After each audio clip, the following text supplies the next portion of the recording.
The broadcast is now starting. All attendees are in listen-only mode.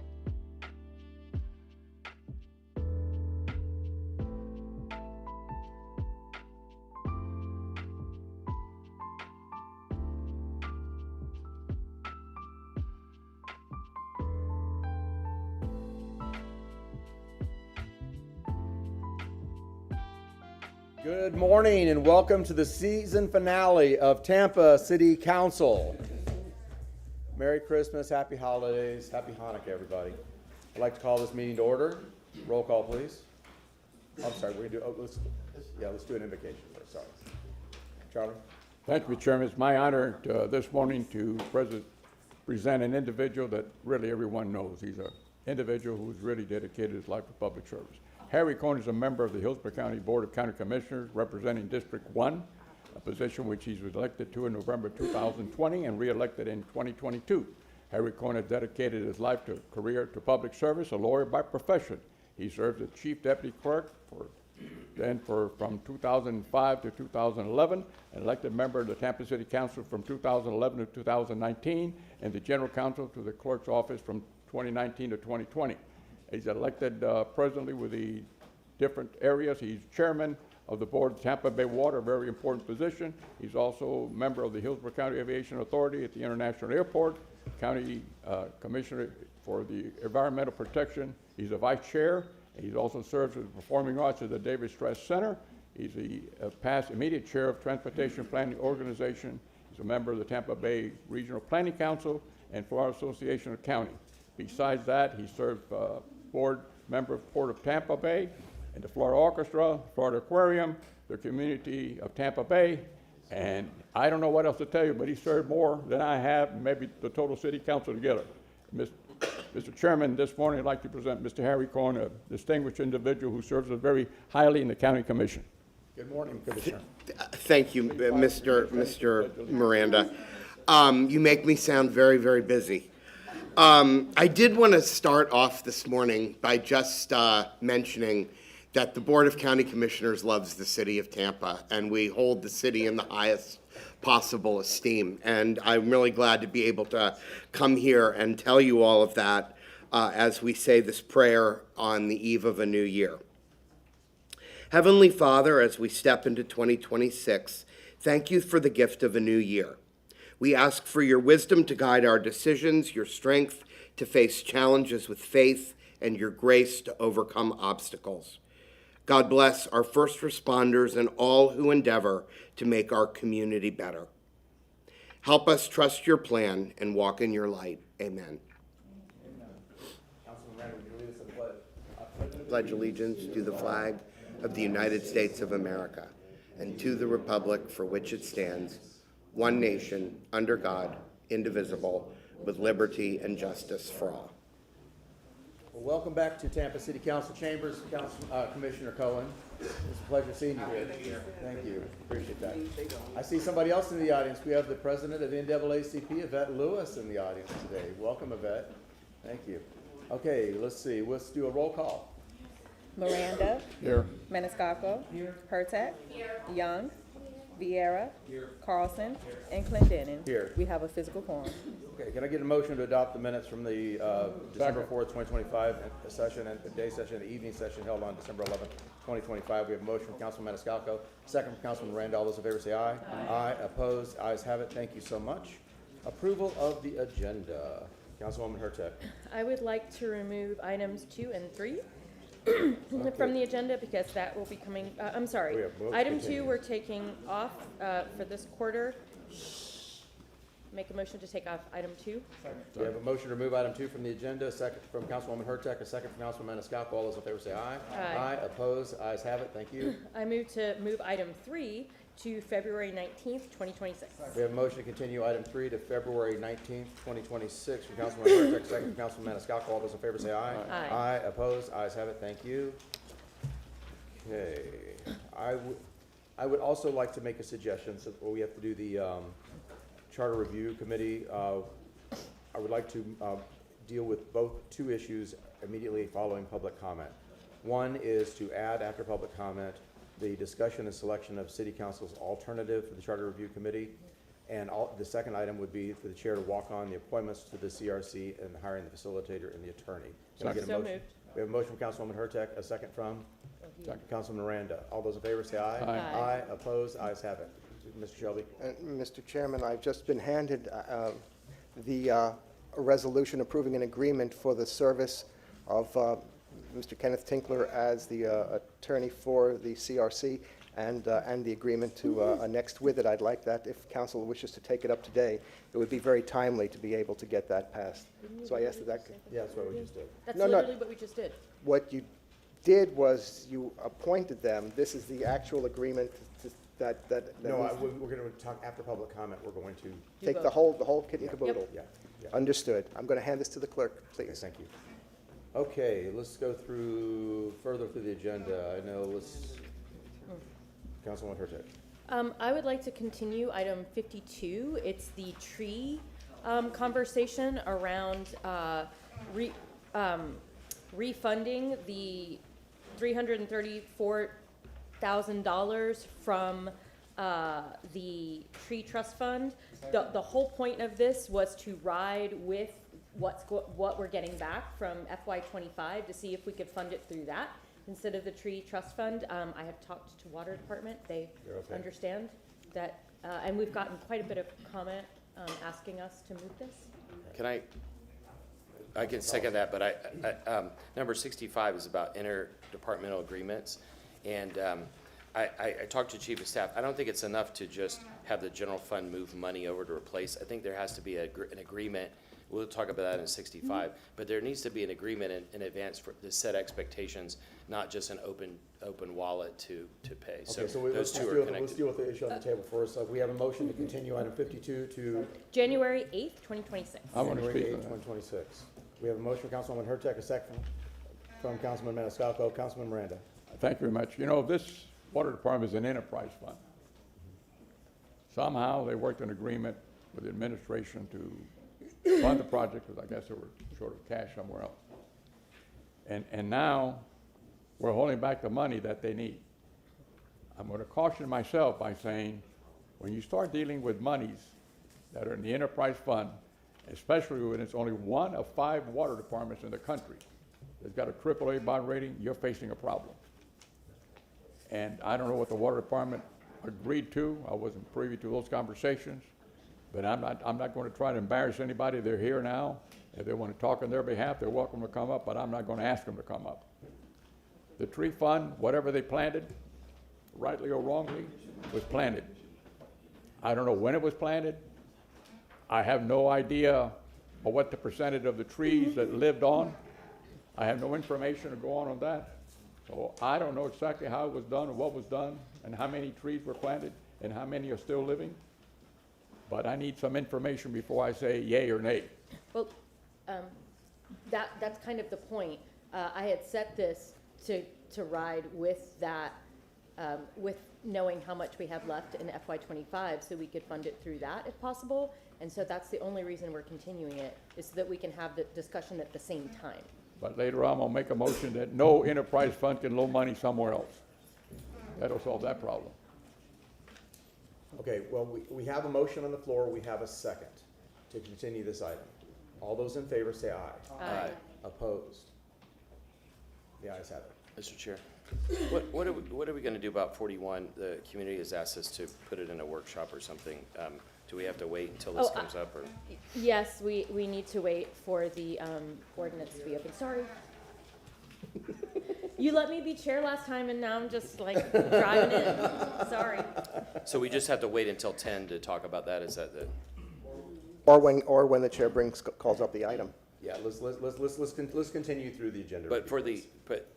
for the purpose of the people that are here for public comment, should we indicate whether we're going to continue this to a workshop at 10 so they know? My recommendation is, if they want to, if council's willing to take it up today, my concern is that if you get into a policy discussion during whether or not you're going to continue it or not, that's going to take time. So my suggestion is to work through the agenda and continue it when the public hearing comes up. Thank you. Yeah, I concur. So let's work through the agenda review now, and we'll get to that item when we get to that item. Okay. Councilwoman Young, you had a request to pull item 18 for discussion. Okay. So we have a motion from Councilwoman Young to pull item 18, and there was a second from Councilman Vieira. All those in favor say aye. Aye. Opposed? The ayes have it. Thank you. You also had a request, Councilwoman Young, to continue item 35 to January 8th. She get, it was changed.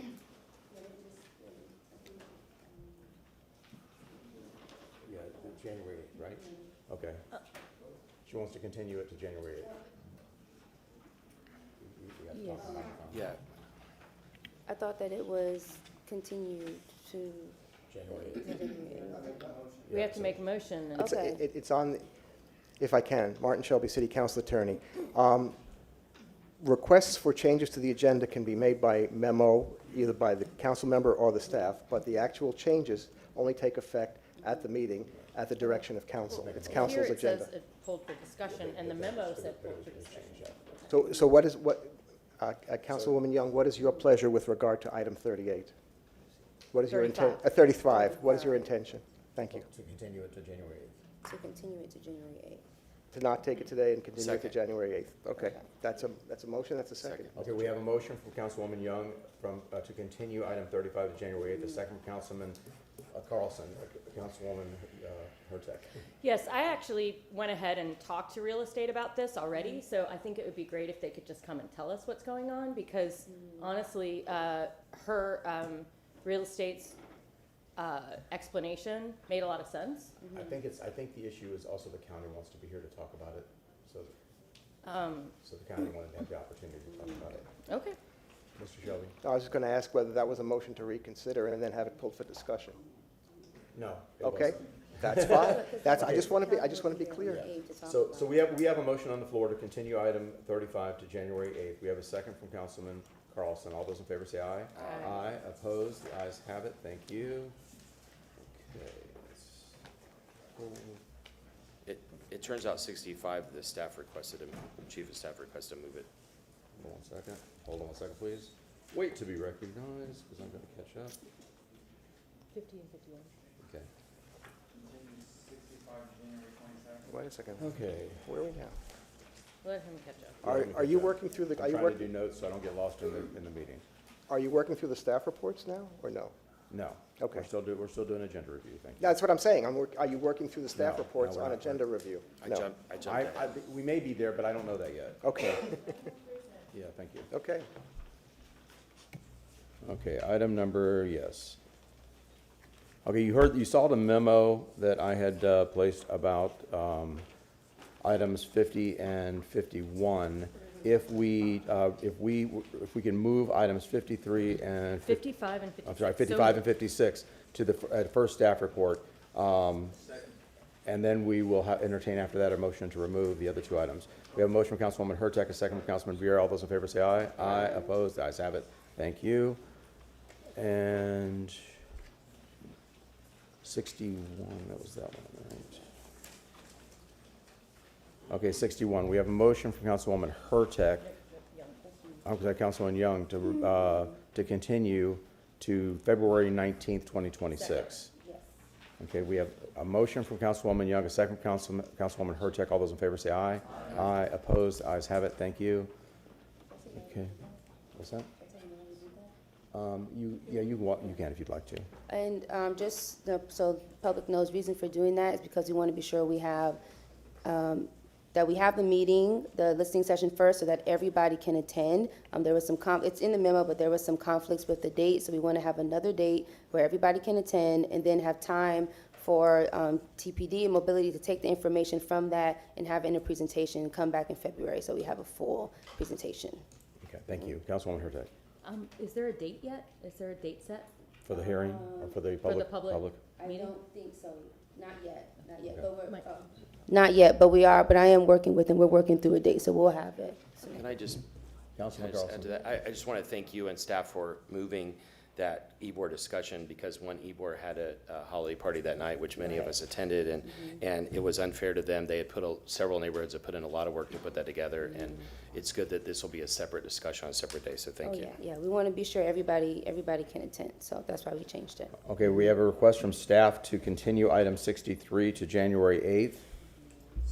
We have a motion from Councilman Vieira, a second from Councilman Miranda. All those in favor say aye. Aye. Opposed? The ayes have it. Okay, 64 staff will be present. Councilman Vieira, you have the two that you'd like to move up. Yes, sir. Thank you, Mr. Chairman. For item 62, I have unfortunately something that is totally out of my hands at 12 o'clock in my private sector obligations, which came sort of last minute.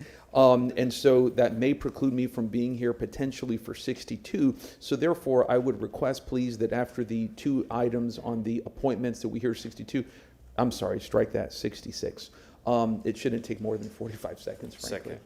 Okay, now we did have a staff report for 62. Do you still need? No, I'm sorry, 66. I misspoke. So 62, we don't, Yes, sir. do we need staff for 62? So, yes, so my request is, if I'm not here for 62, when it comes up naturally, so to speak, in the course of events, that it be continued to the next meeting at the top of the agenda, if I'm not here for that. I can take Will on you that. take that IOU? Okay, thank you. And 66, we were trying to get it in, you want to do it third after the? Yes, sir. If, and again, So 45 that'll seconds. be the third staff report? Yes, Okay, sir. so Where? this 66 will come today after, before, What date did you want 62? If I'm not here. When? So, next meeting, which would be January 8th. January 8th. And we're completely full. Yeah, it's going to take 10 minutes. Okay, It would be okay. a waiver of the rules, just because we've had it continued twice, Well, so yeah. So we'll deal with that when we, Yes, sir. when we And get thank you, to it. council. Thank you very much. Okay, That's so it. a motion to move item 66 to the third staff report. Okay, we have a motion from Councilman Vieira, second from Councilman Maniscalco. All those in favor say aye. I'm confused. Yeah, you said third staff report.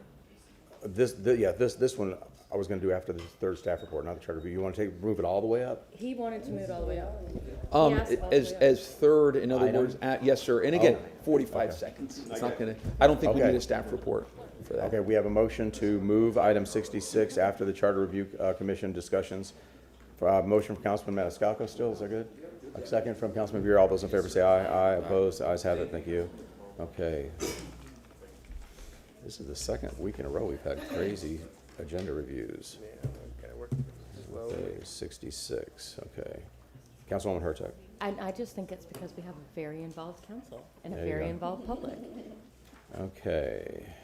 Did we deal with that?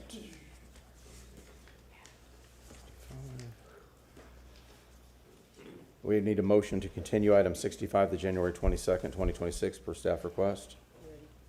No, we didn't do 65 yet, did we? Did we do it? No. Mm-mm. Can I get a motion? We have a motion from Councilman Miranda, second from Councilman Vieira. All those in favor say aye. Aye. Opposed? The ayes have it. Thank you. Okay, let's go through staff reports and see what we need. We still have 67 and 68 that also are asking to be. That's Vieira's motion, 67. Councilman Vieira? 67 and 68.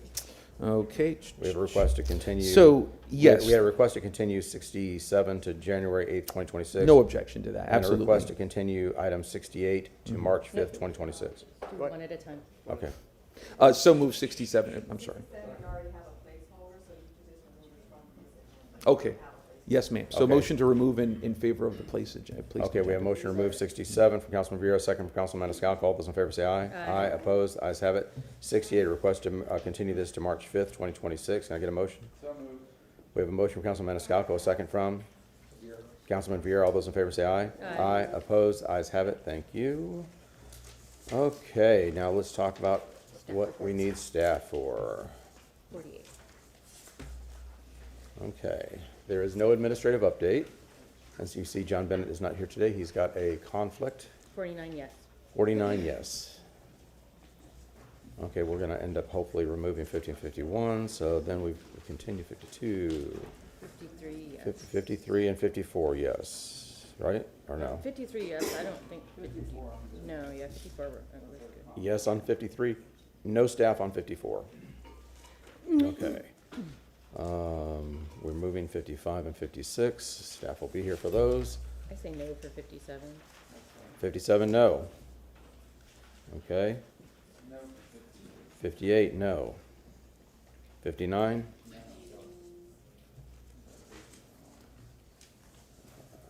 60? Okay. Yes on 62, right? We did, yes. Okay. And 64? Yeah, Draft ordinance. it's a draft ordinance. Did everybody have an opportunity to read the draft ordinance? So no staff on that? If it's no staff, then what is your direction? Actually, Yeah, we have need to, we have to talk discussion. about it. Yeah, okay, so yes, okay. Okay. Right, And no staff on 66. okay. No staff, okay. Mr. Chairman. Mr. Shelby? Yes, Martin Shelby, City Council Attorney. A reminder, please, and I'm going to ask the clerk to assist if we can. Getting into the habit of when we have these very big ticket items that are placed under staff report, she's wonderful. I've written them all down. Numbers 54, 57, 58, and 59, 60. 60, to move them after the consent docket. Right. Thank you. Okay, Thank you so much. okay. We have a motion from Councilman Maniscalco to approve the very altered agenda and the addendum. We have a second from Councilman Viera. All those in favor say aye. Aye. Opposed? The ayes have it. Thank you. Did we move 65? I just want to double check. We did, okay, thank you. Okay, Councilman Hurtak, would you like to do that one motion, do the motion to, I guess we'll have to do that after public comment, never mind. Okay. Okay. So we are now moving to accommodations and presentations. We have Tampa Bay Water here. Good morning, sir. Good morning. Sorry to have to endure all that. I was trying to keep up with you, and I didn't do so good, so. Neither did I. I'm waiting here for the PowerPoint to come up. It's there. Okay. I would like to introduce myself. I'm Chuck Carden. I'm the general manager at Tampa Bay Water. I have been with the agency since 1993, and I have been the general manager going on 5 years, so the last 5 years. I want to thank you for having me here today to provide you an update on Tampa Bay Water. Thanking Council Member Charlie Miranda. He serves on our board on behalf of the city. And also, it was a nice surprise to see Commissioner Cohen today. He's actually our chair of Tampa Bay Water. And I'm assuming he's here for something else, but maybe he's checking on me to make sure I get it right. Tampa Bay Water was formed in 1998 by the member governments that we serve, and so it's the 3 counties and the 3 cities in the region, Hillsborough, Pasco, and Pinellas counties, and the city of St. Pete, city of Tampa, and the city of Newport Richey. Our mission is very simple. We are going to reliably provide clean, safe water to the Tampa Bay region now and also for future generations. The year that we're currently in, the water year, we are supplying our members, the 6 members, an average of about 209 million gallons a day. The city of Tampa purchases water from Tampa Bay Water on an as-needed basis, so it varies year to year, but we usually budget around 4 million gallons a day for the city. Our distribution system is shown in this graphic, and it includes 13 well fields. We have a reservoir of 15.5 billion. It's a very large reservoir. We also have a desalination plant, and we have 2 surface water intakes as well as a surface water treatment plant, very similar to your plant, the Tippin plant. We maintain this network, and we supply water to the 6-member governments at a cost of $2.64 per 1,000 gallons, which is just a little more than 1/4 penny per gallon. And our system is very complex. Every day we deliver a blend of treated water. We are the only water supply system in the country that blends seawater, river water, and groundwater. These sources all vary in cost, so the blending keeps that wholesale rate very affordable at the $2.64 per 1,000. The pie chart that you see here is what we expect to average by each of the sources. Prior to 1998, when we were West Coast Regional Water Supply Authority, we were 100% groundwater, and it's about 60% groundwater now and 40% alternative supplies. Over the years at Tampa Bay Water, we've gone through cycles of growth and cycles of maintenance. And so, as you can guess, we're currently in a growth cycle. And the chart really tells the story. If you're comparing the year 2025, our actual demands that we delivered, to the projections that go out 20 years, you can see Hillsborough County and Pasco, you can see the comparisons, a lot of growth that we're expecting, as well as the city of Tampa there on the very end. We do have enough water to meet the region's needs over the next few years, but we're working hard at expanding our system to meet the demands in the year 2028, the years 2033 and beyond is when we think we'll be needing new supplies. Right now, majority of our active capital improvement budget will be spent on expanding our surface water treatment plant, and we're also starting a new well field called the South Hillsborough Well Field, and also we're going to be expanding our distribution system with the South Hillsborough Pipeline. The surface water treatment plant design capacity is going to be expanded to 145 million gallons a day. Once the expansion's complete, we are going to be able to yield another 10 to 12 million gallons a day from that plant. The plant is the workhorse of our system. It's located not far from the Tippin plant, but it's right down the road from the fairgrounds. We have finished all the design work and the permitting, and they are just starting the construction. Projects to be completed by the year 2028. Just recently, actually, at the November board, the board approved a new project called the South Hillsborough Well Field. This project is located in the Baum area. We're using credits from Hillsborough County. We're still trying to get to an agreement with them as they're treating and putting highly treated reclaimed water into wells on the coast. Is providing a credit for us to take fresh groundwater inland. And so the deal we're working with them now is if they'll put the 10 MGD of reclaimed water down, we can pull 6 million gallons of fresh water. We've also acquired permits from other permit holders in the area, and we're trying to get another 6, making that plan to be a 12 million gallon a day well field when all said and done.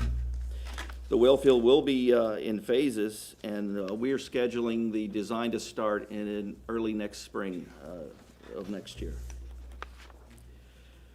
And we're also just started the construction of the new South Hillsborough pipeline. You might have heard it. We're taking 26 miles of 60-inch pipe from our surface water treatment plant in Brandon, and it will go all the way down to south of the reservoir.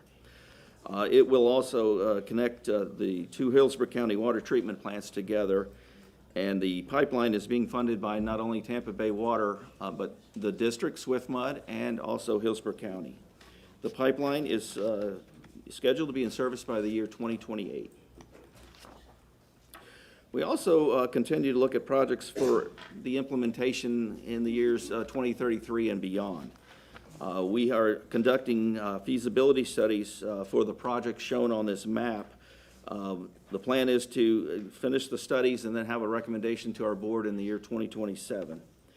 And as you can see, we're exploring both surface and groundwater supplies all across the region.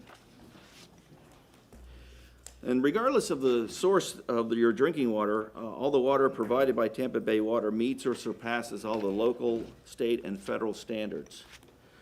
And then as those standards change, we have to take proactive steps to ensure we always meet these regulations. Last year I presented to you, we were studying the PFAS chemicals, which are also known as the forever chemicals. They make their way into our raw water supplies. The EPA issued new PFAS regulations to take effect by the year 2031. And the new limits have been challenged in court by others, and so we are watching very closely, but we're proceeding as though the new regulations will not change. We continue to sample the system along with the members, and we do meet the standards with the exception of 3 connection points in Hillsborough County that are slightly above the new regulations, and you can see them in the orange stars on the map. We do have a plan to address these locations based on our water quality study that we started a couple of years ago. That study was started looking at removal of total organic carbon, and so now we married the PFAS recommendations into that study, and that will be going in front of our board next year, early in the year next year. We are looking at surface water is the big star there, similar to your plant here in Tampa. And the city is working on a solution called SIX, Suspended Ion Exchange, as you might have heard here at the chambers. We are looking at piloting that for our plant as well. That is the end of my slides, and I would like to thank you. And at this time, I'd be happy to take any questions you may have. No, I just wanted to say thank you so much for the presentation. Our water department, we are incredibly proud of what they do, but it's nice that we have a great partner who can help out when necessary, and we really appreciate this update. Thank you. I appreciate it. I just want to thank you and your staff for the work you do. This is not easy. It looks easy on paper, but when you got to do pipelines through people's property and you got to buy the property, you got to do negotiate a deal, and you're looking now at new water sources by buying permits that already exist, which is the easy way, and I want to thank you and your staff for doing that. And as we keep growing, we have to keep building. We cannot stay still, because if not, you will run out of water, just like the rest of us. Thank you very much, you and your staff. Thank you. Thank you for the job you do. Yeah, I just want to personally thank you, Chuck, for your leadership on water and the regional water issues. You said 1993. You were one of the architects of the Master Water Plan and Tampa Bay Water behind the scenes, and now you've been a leader in bringing the city of Tampa and Tampa Bay Water together. Tampa Bay Water is arguably the best, one of the best regional cooperatives in the world. It's been lauded in water conferences all over the world. In the Tampa Bay region, it's the primary only example of true regional cooperation in our region, and the transportation and other initiatives for regional cooperation have been attempted but have not worked and have not gone together, and that's because of a lot of really smart people like you, Jerry Maxwell, Ed Taranchik, Steve Seibert, many others who helped put that together 30 years ago. And I just want to thank them, but thank you personally. Also, not that many years ago, the city of Tampa was practically at war with Tampa Bay Water and was trying to pull out, and even going so far as to change the legislation at the state to pull out. And you and I think Chief of Staff and Rory and others have worked to bring cooperation back. And I think it's really important that that we maintain this cooperative effort that has worked and supplied water. It's important to continue that. So thank you. Thank you very much. Thank you. I want to take the opportunity to thank our own Councilman Miranda. He's an amazing advocate for Tampa Bay Water and water in general, and as a resource for the region. And I appreciate his input and his voice on City Council. So very appreciative.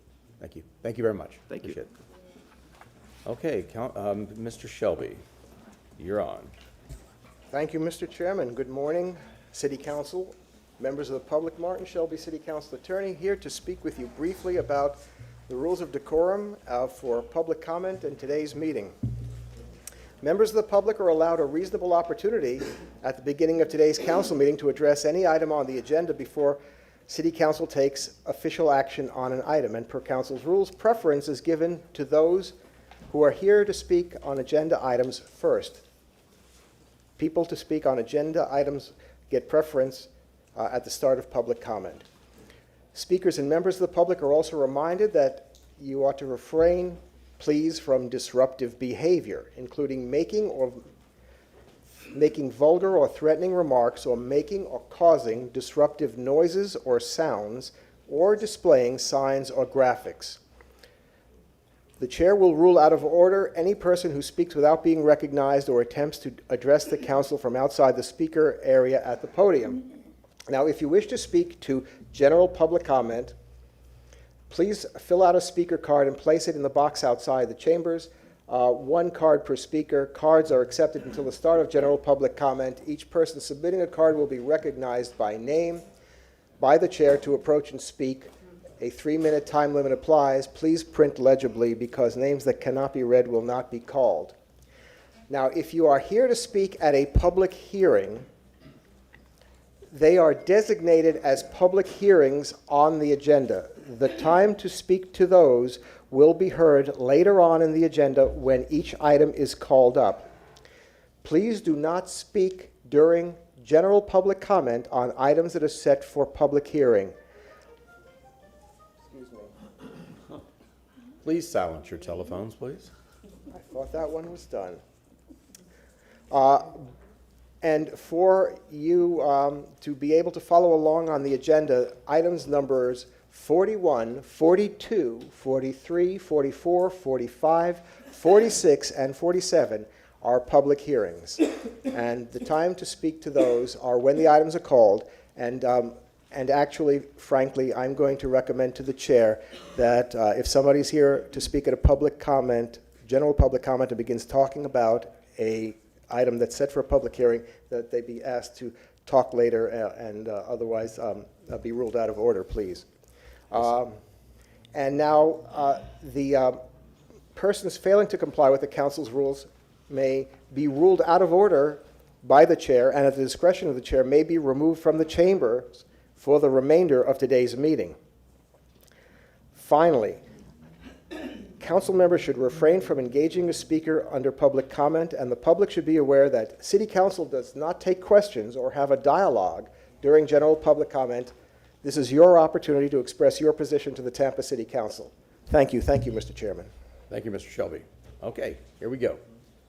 Elizabeth Thomas, followed by Catherine Michaels. I'm sorry.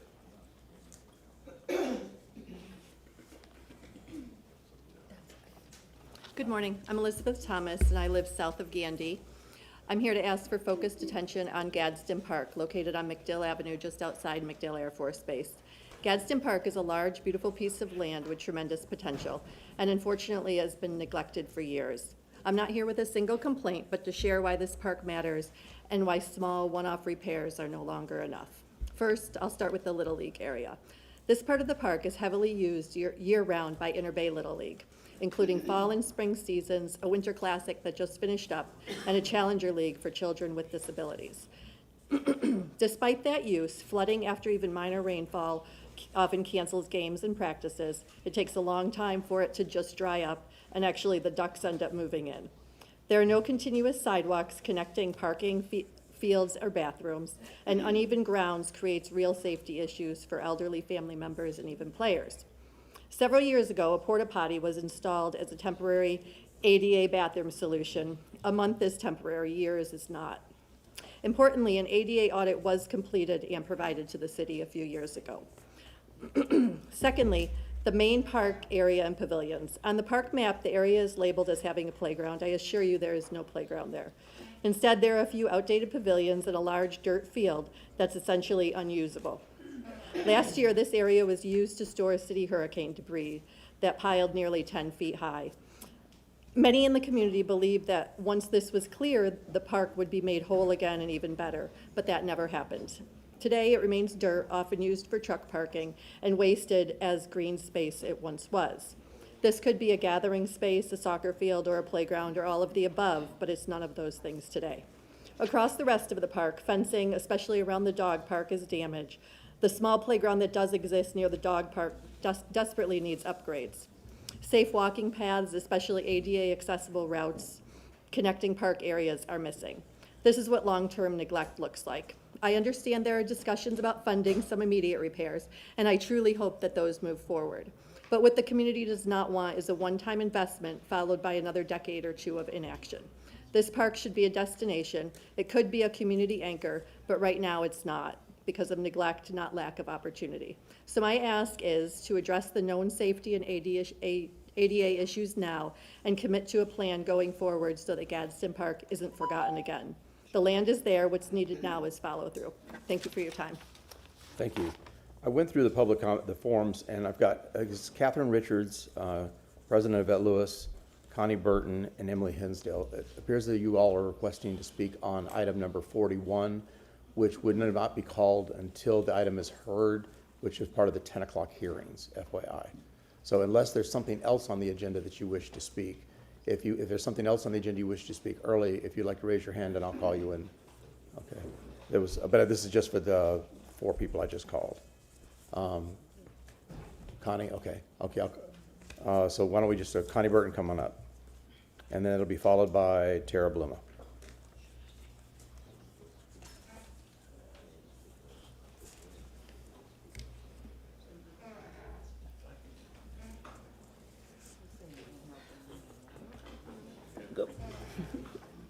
Good morning, Connie Burton. I would just like to say, first of all, the rules is constantly changing based on how this agenda is set and based on the people that's in the audience. Because 2 weeks ago, when you wanted to talk about stormwater, before we even talked about public comments, you rushed that first to the agenda because it was too many people from certain neighborhoods. We got to stop that. Item number 18, I know it was pulled, but I did want to touch on the fact that Fair Oaks was a 40-some+ million park. And when we look at who and how did the community benefit, we see the beautiful rising of a Fair Oaks, but in terms of construction, the cost that was associated with building that park, it would have been such a good idea, more than an idea, that if our community could have economically benefited as well. So when you're doing item number 18 and who's gonna do that wonderful artwork, I hope it reflects that people in our community have the ability to participate in that resource as well. Item number 66, I wanna appreciate the way in which the councilman has really, dug into bringing humanity and consciousness and a source of human respect, and people shouldn't be just talked against, looked down on. And so now the call is saying for this council and this city and the citizens to repudiate such harsh words. But I also want to remind you about resolution that this Black community, this African community tried to move, and just with the stroke of the pen, the thought of coming down something from the administration, it was all dismissed. The issues of African people has not been resolved, irregardless of what that president says and the way that this council in this city cowered to pressure, that we still have ongoing underlying issues as it deals with lack of economic opportunities, children's, young people being excluded from opportunity, returning citizens, on and on and on and on. You cannot just make this city great with beautiful structure. We have to have a way in which the inclusion of all people are allowed to participate, and it is not reflected in this agenda week after week. We need you all to be creative, that if you are afraid of some form of retaliation coming from the administration, that you find a way in saying that if you're giving out $24 million projects, then how do the least of this community is able to benefit economically? Thank you. Thank you, Ms. Burton. Tara Bluma, followed by Stephanie Pointer.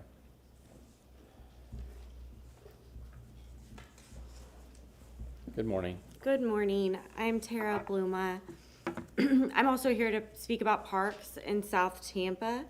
I appreciate that many of you over the last several weeks and months have given some additional attention to our parks. I know some of you have been in the area looking around, and I'm sure as you've seen, they are in disrepair. While most other areas of this city have benefited from CRA funding to build and improve parks, ours obviously has not, and they have deteriorated. This is frustrating as we have simultaneously been burdened with the brunt of new development. I am very, very happy that many of you would like to direct some of the excess funding from this year to parks in non-CRA areas. and I echo Elizabeth that Gadsden Park is a prime location for significant park investment. There's tons of room there, and it is very busy with sports teams, but has almost nothing in terms of playground equipment. To say that it's underutilized is an understatement. It's very close to McDill, in a neighborhood with lots of military families, and south of Gandy, we've had explosive growth. Our traffic has tripled. We've dealt with the brunt of the growing pains down there without receiving a lot of benefit from the city in return. I mean, people that are paying a lot of money in taxes would like a nice park to take their kids. To add insult to injury, Gadsden was piled a mile high with hurricane debris for 6+ months. This was not a nice park before, but contractors did not even put the park back to the way that they found it. It was used like a dump and still looks like it. Apparently, a requirement to restore the park to after it was used was missing from that contract. So we should make sure that that never happens again. Before you have a request for $700,000 to help with the ADA bathrooms at that park, and that is an excellent beginning, as we have a special needs team that uses that park as its home field. So I'm shocked that this hasn't been done prior to this, and I fully support this. However, we would like to see so much more. There is no way for people in wheelchairs or walkers to even get to the fields, which is it's a travesty. Gadsden is the perfect location to make a first-class all-abilities park. Finally, in the memo from Mr. Fowler, he stated that there's an RFQ out for CRA areas citywide to improve accessibility. The motion was for non-CRA areas, so let's keep this conversation focused on that. Improved accessibility can also be interpreted as sidewalks and bathrooms, but the motion was about playgrounds, so let's follow up about that. He stated it's standard practice to include inclusive play equipment at all parks. Thank you, Tara. Thank Mr. you. Chairman, before the next person, with item 41, because we have people here, I know that we talk about the charter review commission quickly, and then another item. Is there any way to move 41 before consent? It's a notice about a public hearing, so it can't go to over 10. Okay, no, because it's 9:53, so by the time this public, if. Before consent, I'll second that. Okay. Because we're. Well, I'm going to call it out of order because we've done the charter review. After we get done with public comment, I'll entertain the motion, okay? Okay, very good. Stephanie Pointer, followed by Edward Briggs.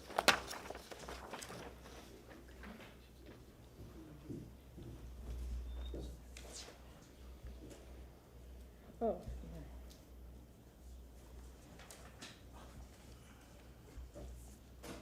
Good morning, Stephanie Pointer. I have handed you each a copy of this. It's long and drawn out, but the very back page says that a gentleman at a contracting company counts how many sidewalk panels need to be replaced on Bay Shore between Bay to Bay and Platte. There's 147. At no point during all this email chain does anybody from staff say, yeah, I went out there and counted, that's right.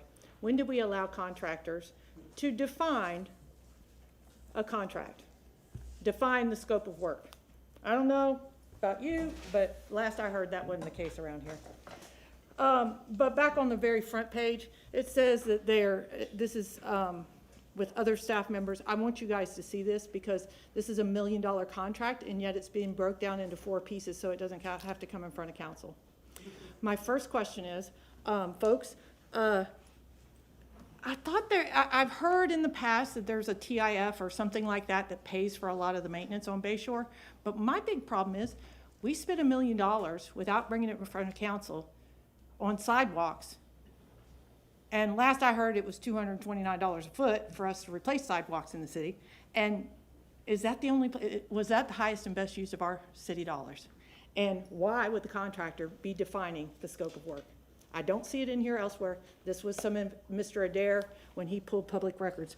So you guys can figure it out, riddle me this. Why is this going on? I don't know. Doesn't make any sense to me. It is confirmed. There was an additional email from Revenue and Finance that did confirm that they were going to do 4 contracts.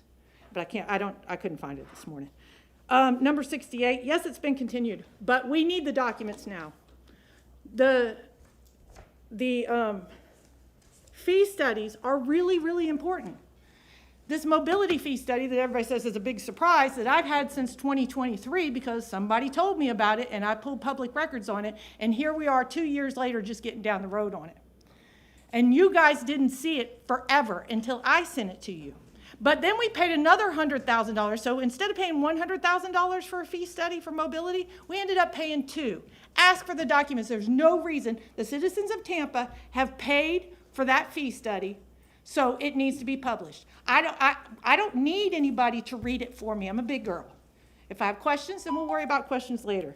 Mobility fees, I don't know why anybody voted against them. Why? What policy is it that you get 12 weeks paid vacation before you get fired in the city of Tampa for doing something illegal? Where is the policy?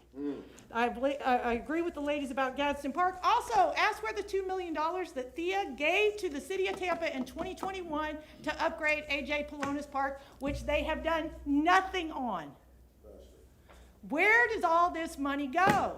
Oh, wait, it went to the Riverwalk, I think. Maybe. Who knows? Thank you, Ms. Pointer. Mr. Briggs, followed by Victor DeMaio. Mr. Chair? Yes, sir. For mobility impact fees, I can wait till I'm not out of order during the public comment. Okay, very good. Thank you. Thank you. Victor DeMaio, followed by Jason Riekman. Oh. Where did he go? Okay, I'll tell that. It's 56 now.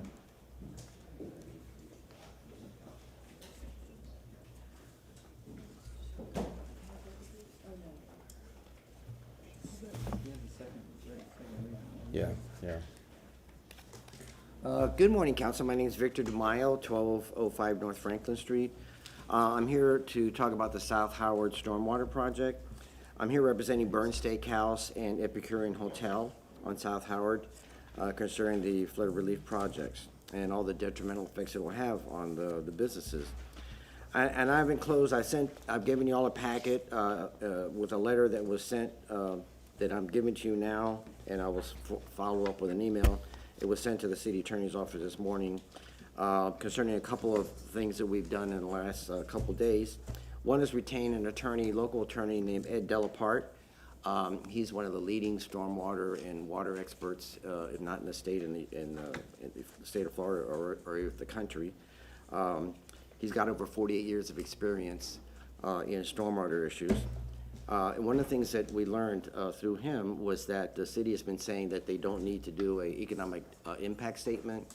And according to Mr. Delapart, they do. So as a result of that, we've started our own economic impact statement. It's about 90 pages long. We just started it. We've identified about $35 million of economic losses that's going to be suffered by the people in South Howard if the project goes forward. And as a little note, Mr. Delapart has been very successful in the city of West Palm Beach in holding up a project for the last 10 years. And the reason he's done it is because, and this is what's going on now with South Howard, they have not yet applied for the permits. There's several state and federal agencies that have to be, that the city has to apply for permits to do this forward. And again, the economic impact statement is one of the things that they require. So what we were going to do, we don't want to do it, but if we're forced to do it, we will be, as interveners, applying to the agencies as the city applies for the permits to oppose the permit being issued until we can reach an agreement. So I just want to let you all know this is all taking place and to give you all a heads up about it. We've also contracted with a gentleman with about 30-some years of experience in stormwater. He's been here before with us, Mr. David Deloach from Orlando, and he's the one working on the economic impact study. He's also identified some several alternative issues or projects that can be done on South Howard, all of them which do not have to entail tearing up Howard Avenue for the next 3 or 4 years, but will be able to incorporate the stormwater issues that are being faced there now in South Tampa. So I'm available for questions later on if you wish to speak, but I appreciate the time you've given me today. Thank you. Thank you, Mr. DeMaio. Jason Reekman, followed by Pamela Canella. Good morning. My name is Jason Rickmans. I live in District 5. Just following up on affordable housing. So this is a presentation that was done a while ago. It says adopt the missing middle. This is a duplex on 4th Avenue. It's not in a corridor. I think that we could build stuff like this in East Tampa. Another page from the presentation, it says allow for duplexes, triplexes, fourplexes in the missing middle overlay, eliminate minimum lot sizes and square foot requirements, reduce and eliminate parking requirements. So we can resolve a lot of this affordable housing stuff with, so for instance, these are one 500 square foot house, one 750 square foot house in Ybor.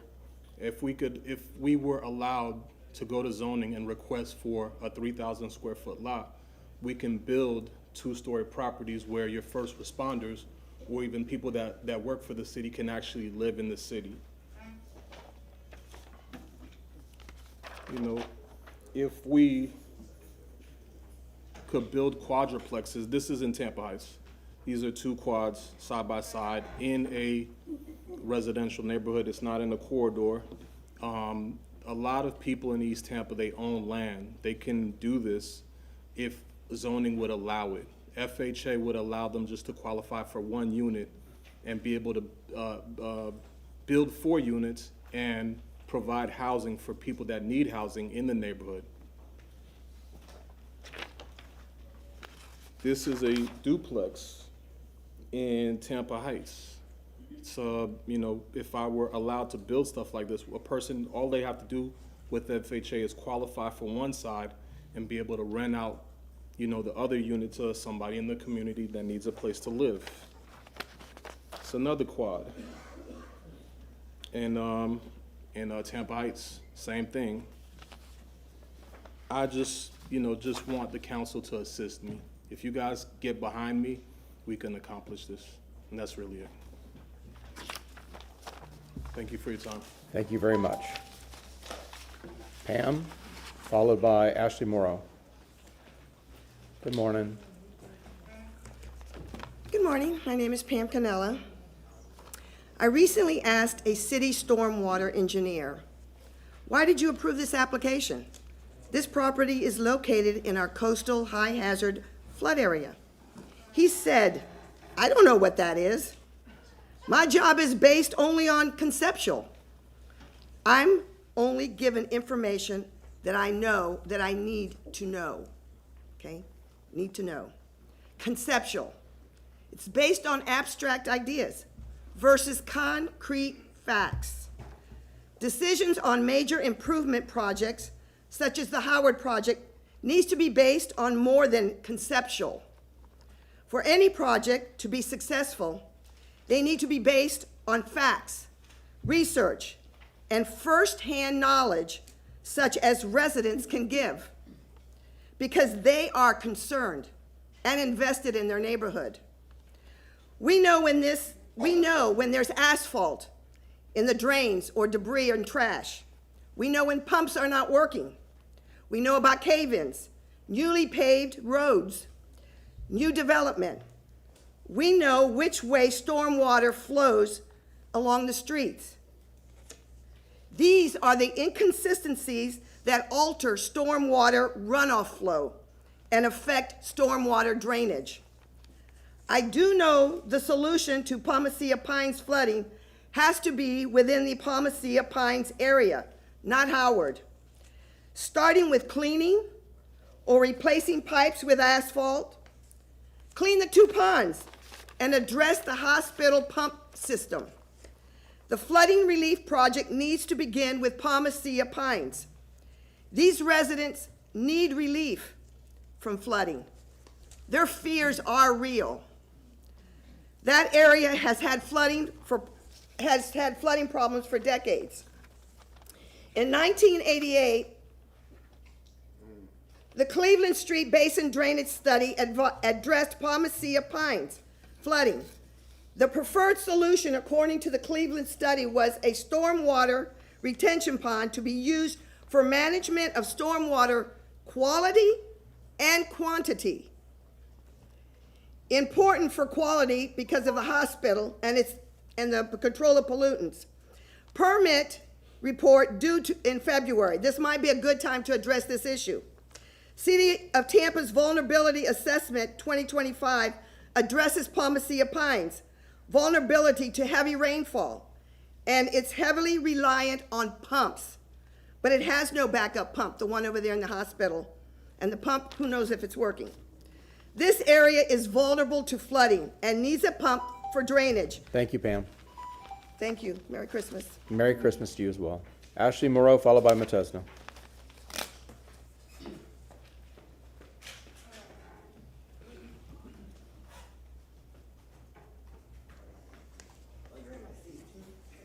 Good morning, Ashley. Good morning. Hello, my name is Ashley Morrow, and I'll be sharing Tampa's Black history. So last week we were talking about the 2nd Infantry Regiment that was here down in Tampa. Shout out to the veterans in the room. There were over 140 Black Union soldiers during the emancipation of Tampa. If you would like to see that list, there is a QR code. The Freedmen's Bureau office was here, and it was formed to help the enslaved individuals as well as white refugees. It was established on March 3rd, 1865, and provided essential services like education, legal aid, and economic support. We're going to talk about the schools, the land, and also the location of the office. The office was located, come on now, it was located on Washington Street in Monroe, which is Florida Avenue, at the southeast corner, I want to believe, don't quote me.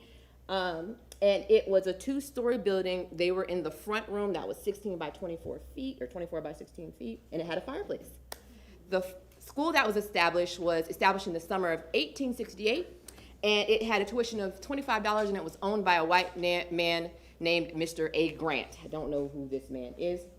The instructor was James Robert. It was first established in Brooksville, and it got moved to Tampa. Tampa had the military fort, so there was more protection here than in Brooksville. And I'll get to that later. It was initially called just school, like this African American Negro school, but eventually it was renamed to the African Union. That was the name of the Freedmen's Bureau School. Then you get Harlem Academy, 1871. This was a private school. Harlem Academy was the first public school, okay? African American public school. Land. So in order to get land, you had to occupy it for 5 years, cultivate it, and you couldn't bear arms against the U.S. In order to acquire land. So that was how a lot of Black people acquired land during with the Homestead Act. The locating agent was a white man named William Apthorpe. You'll see a Cyrus Charles and Thomas Jackson. They were both Black men that owned a significant amount of land, and I'm going to show a map in a little bit. Here's a map. You guys know Fortune Taylor. Cyrus Charles also owned land. Thomas Jackson also owned land near downtown. Here's some other Black landowners. If you would like to see their homestead records, this is the QR code for that. Here's just a map on top of a City of Tampa map. The Straz is here. The Barrymore Hotel is right here. And this is just the original village or City of Tampa here. This is also the Black man, Thomas Jackson, that owned this land. This is where the scrub is, or was today. This was a white man named Sam Mitchell, but Black people started owning this area, and Mount Sinai AME Zion Church was located at the corner, I believe around in this area, initially, the first location. And here's just a lighter map so you guys can see on top of this map where things were located. All right. Thank you, Ashley. Thank you. Love it. Mentesna, followed by John Green. Good morning. Uhuru. Merry Christmas. Uhuru means freedom in Swahili. And we as African people should always be thinking about freedom. And you know, when I look in the mirror and I see my black face and my black skin, I see an ignorant Negro. I tell my kids, I say, you're so ignorant, you're so dumb, you'll never be nothing. I inspire them to be nothing because the black skin make you ignorant. And if we think of ourselves like that, what do you think other people think of us like? What do you think that in this city, listen to this, in this city, Mayor Poe, Mayor Greco, Mayor Martinez, Mayor Greco, Mayor Friedman, Mayor Aereo, Mayor Buckhorn, and the new mayor, Castor. And in the whole time, not one of them has ever endorsed an African person to run for mayor because they think we're that dumb. The white folks had their chances. The Spanish people, the other minorities had their chances, but they have never raised an African up other than Otis Anthony, and that went nowhere. And right now, we got Buckhorn trying to get another turn, and nobody's saying, let's put a black person out there to govern the city and show that we're progressive. St. Pete have a black mayor. Plant City have a black mayor. Sarasota had a black mayor decades ago. Tampa, nothing. Absolutely, positively nothing. It's 2026, and that's not the only problem. For 50 years, I've been complaining about flooding in South Tampa, flooding in Henderson Boulevard, flooding on Dale Mabry and Henderson, flooding in Bayshore Boulevard. You can't even get into your yard 50% of the times when it rains. Bayshore Boulevard's a mess. Nothing's being done about it. Housing in East Tampa, nothing's being done about it. It's a do-nothing city council. Plain and simple. They talk. They got a dictatorial process that comes from the mayor's office, and whatsoever direction the mayor want to go, the cowards right here, cowards. Straight cowards, nothing more, nothing less. And you got a big bully coward sitting in the center. Cowards. Nothing's being done. Anything we talk about, reparations, we're 26% of this population. We get nothing from this city. East Tampa gets nothing. West Tampa gets nothing. Build a bunch of high rises, look like a damn prison. And that's what they want African people to accept. Thank you. Merry Christmas. John Green, followed by Surgit Das.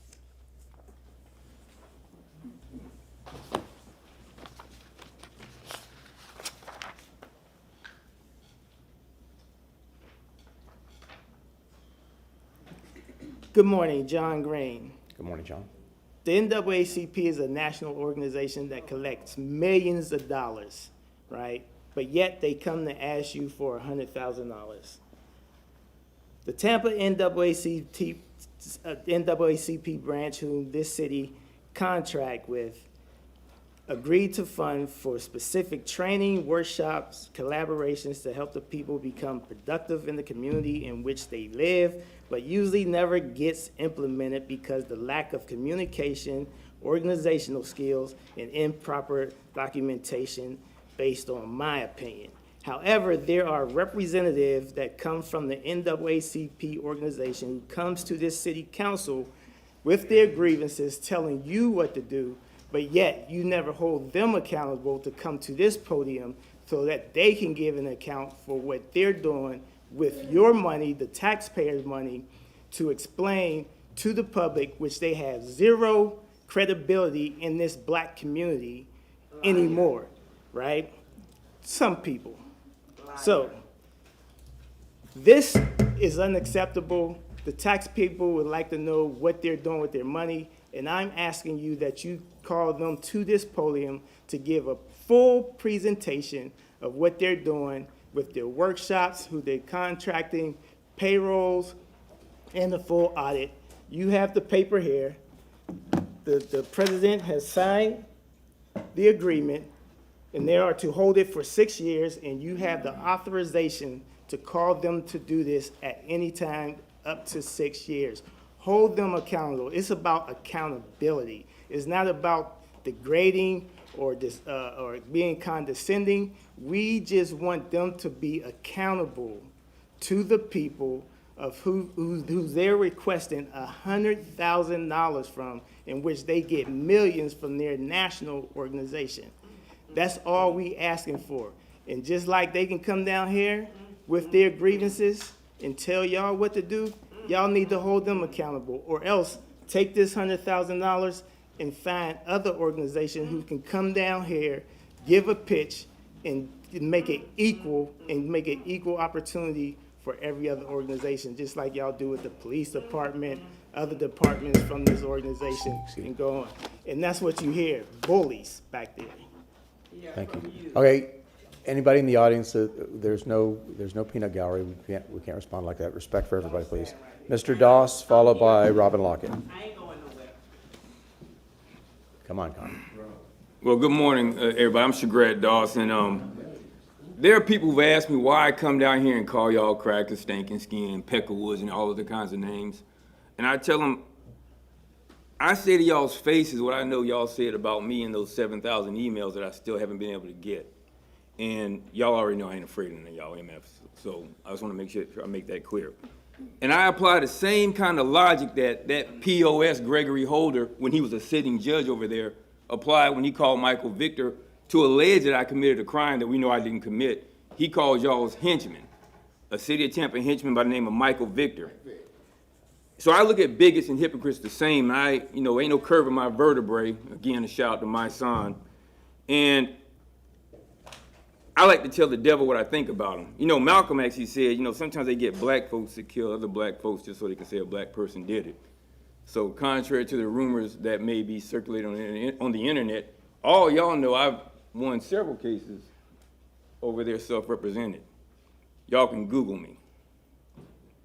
And for the people who want to know where money went, I know where a lot of money went, because fortunately for me, I didn't have to suffer the same outcome of Mr. Hobbs or Mr. DeBose, who gave a combined 60 years of their life in prison because the city of Tampa endorsed bad police reports with no evidence to support their convictions.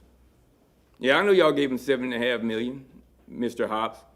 Probably not enough. You gave Mr. DeBose $14 million. Damn sure not enough, because that man had to be commuted from death row because you all said he bit a woman, but it was actually the bite mark of a dog.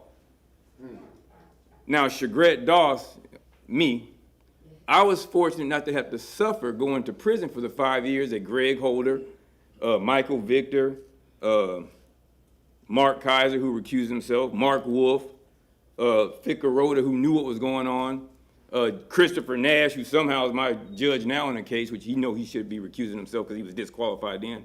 And it took the Supreme Court's chief judge to send in a visiting judge from Pinellas County, I believe it was, to do something in less than, just a little bit more than an hour, that for 7 months they were trying to put me in prison for 5 years for, just because I knew that y'all were stealing houses, to include 4 of my houses. I'll calibrate and not call y'all what I want to call y'all, but I'll say this.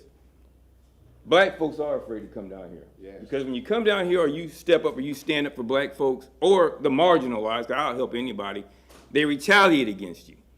They cast false dispersions. That being said, y'all know I can't stand you, but shout out to the greatest institution of higher learning in the city of Tampa, the University of Thomas Jefferson High School. Thank you. Robin Lockett, followed by Dr. Lauren Huff. Oh my goddamn pen.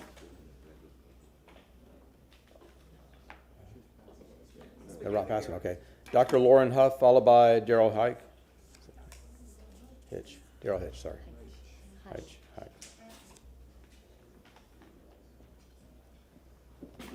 Hi, good morning. Good morning, doctor. Good morning. I'm Dr. Lauren Huff. I've been a City of Tampa resident for about 3 years. I've been coming here for several months, and I've heard people make comments about Tampa's a racist city.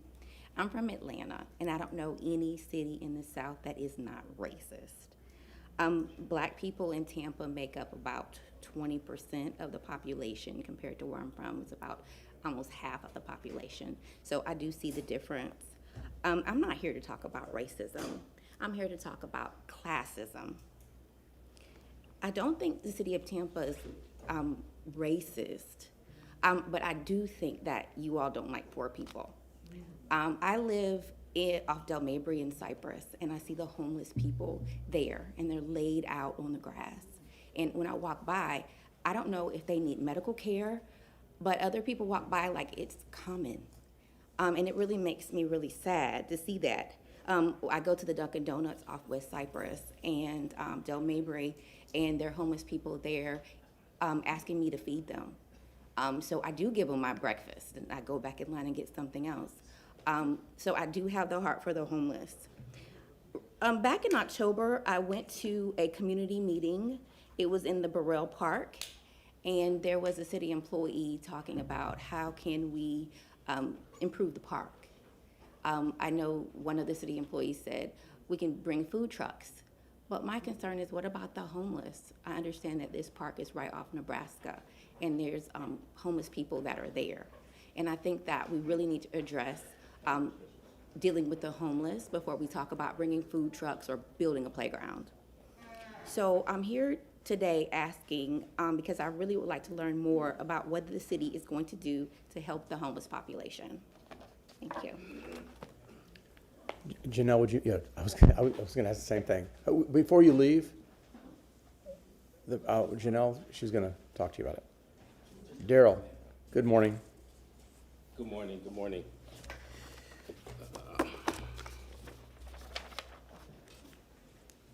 That's funny. He's so passionate. Good morning, everyone. Daryl Heitch, if I can have this, the little thing up there, all right. I did this exercise several years ago at a college, and it was asked of all the students to write the word trust on a piece of paper. So we wrote the word trust on a piece of paper. As you can see, you all have one, it's up there. And when we wrote the word trust on the piece of paper, it was then asked of us all to ball it up. And when we balled it up, the then question was asked to unravel it. So we unraveled it. And what we learned was that once you destroy someone's trust, you can't get it back to its original state. Currently, that's what we feel in the black community. We don't trust what you say from your diocese. For several months, colleagues and I sat in a room in an office over in Tampa, and we developed this document. Many pages. The last page said May 13, 2025. And we have asked the question after this meeting was, where do we go from here? I had a conversation with one of the city council members, one of the attorneys, and an aide, and I said, hey, listen, you either don't want to improve upon this situation with Resolution 568, or you're taking it personal in some category, because I offered a solution. I did today, I went and done some research again today, because I'm like, well, maybe I'm wrong, maybe I'm backwards with this. And I asked ChatGPT, I said, hey, ChatGPT, don't ask Perplexity, it's much better. I said, Perplexity, does resolution number 568 and state statute 163, chapter 3 of the CRA, are they synonymous? And it said, hell yeah. Both of them meet slum and blight. You have to be taking it personal to say, okay, the federal government said we can't do this. But the same federal government says the CRA. So which rule do you want to not apply? You don't want to stand by. It has to be personal in some regards. I watched a guy last night on Facebook, and he said, America and white people are synonymous. So you're not an American if you're not white. So I stand before you to tell you, try to figure out how to get this back. It will never get back in this original text because you had us standing here for a year and 6 months and we got nothing. Thank you. Thank you. Clerk, are the online speakers, is there video online? Okay, Rick Hernandez. Good morning, sir. Unmute yourself, please.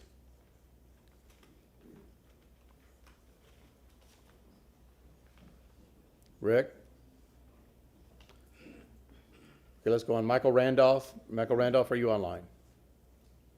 Yes, good morning. Good morning, Michael. Today I'm here to talk about an update on our online training scheduled for February the 25th at 7 p.m. It's titled From the Streets to the Boardroom, Generation Z Leadership Training. This program emerged from young voices from East Tampa, West Tampa, Progress Village, Grand Park, and Sulphur Springs, demanding to become neighborhood change makers. Our response: housing insecurity, economic disinvestment, and political exclusion require bold solutions. Our 12-week program shift from what is to what is, from serving in marginalized communities to building empowerment ones with transformation strategy.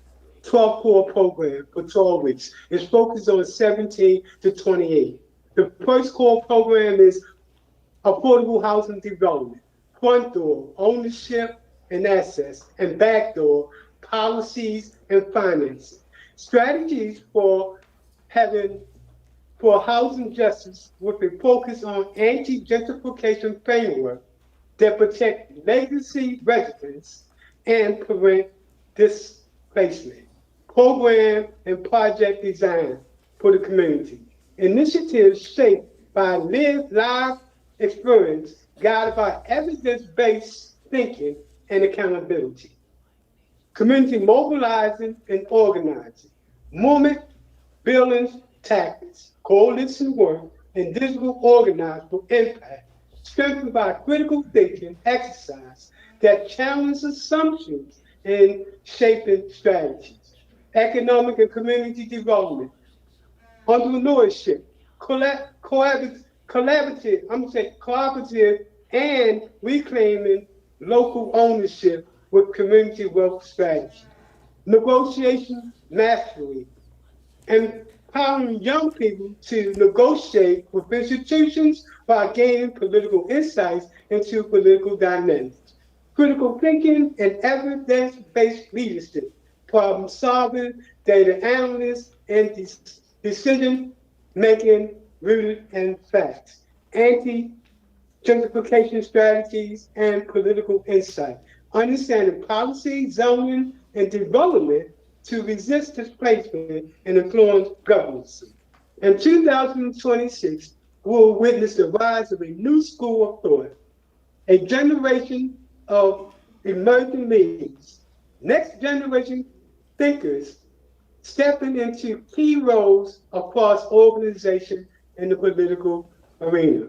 Unlike other training programs, we teach from the top down. Our approach is to teach from the bottom up.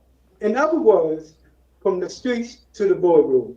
This generation will create its own reparation. Thank you. Thank you, Michael. Let's try let's try Rick Fernandez one more time. Rick, try to unmute yourself.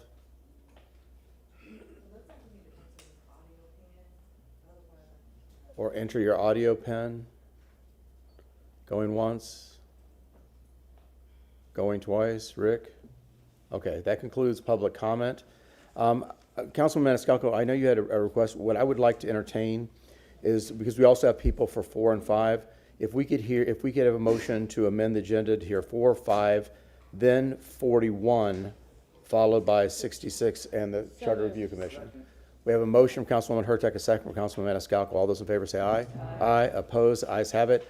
Okay, so we are moving to item number 4 for the Code Enforcement Public Nuisance Abatement Board. Our wonderful clerk, Shirley Fox Knowles. Good morning and happy holidays. Happy holidays. Shirley Fox Knowles, City Clerk. Council, there are 2 applicants for the Public Nuisance Abatement Board and the Code Enforcement Board. Mr. Randy Jackson and Jason Falkenberg. Good morning, Randy.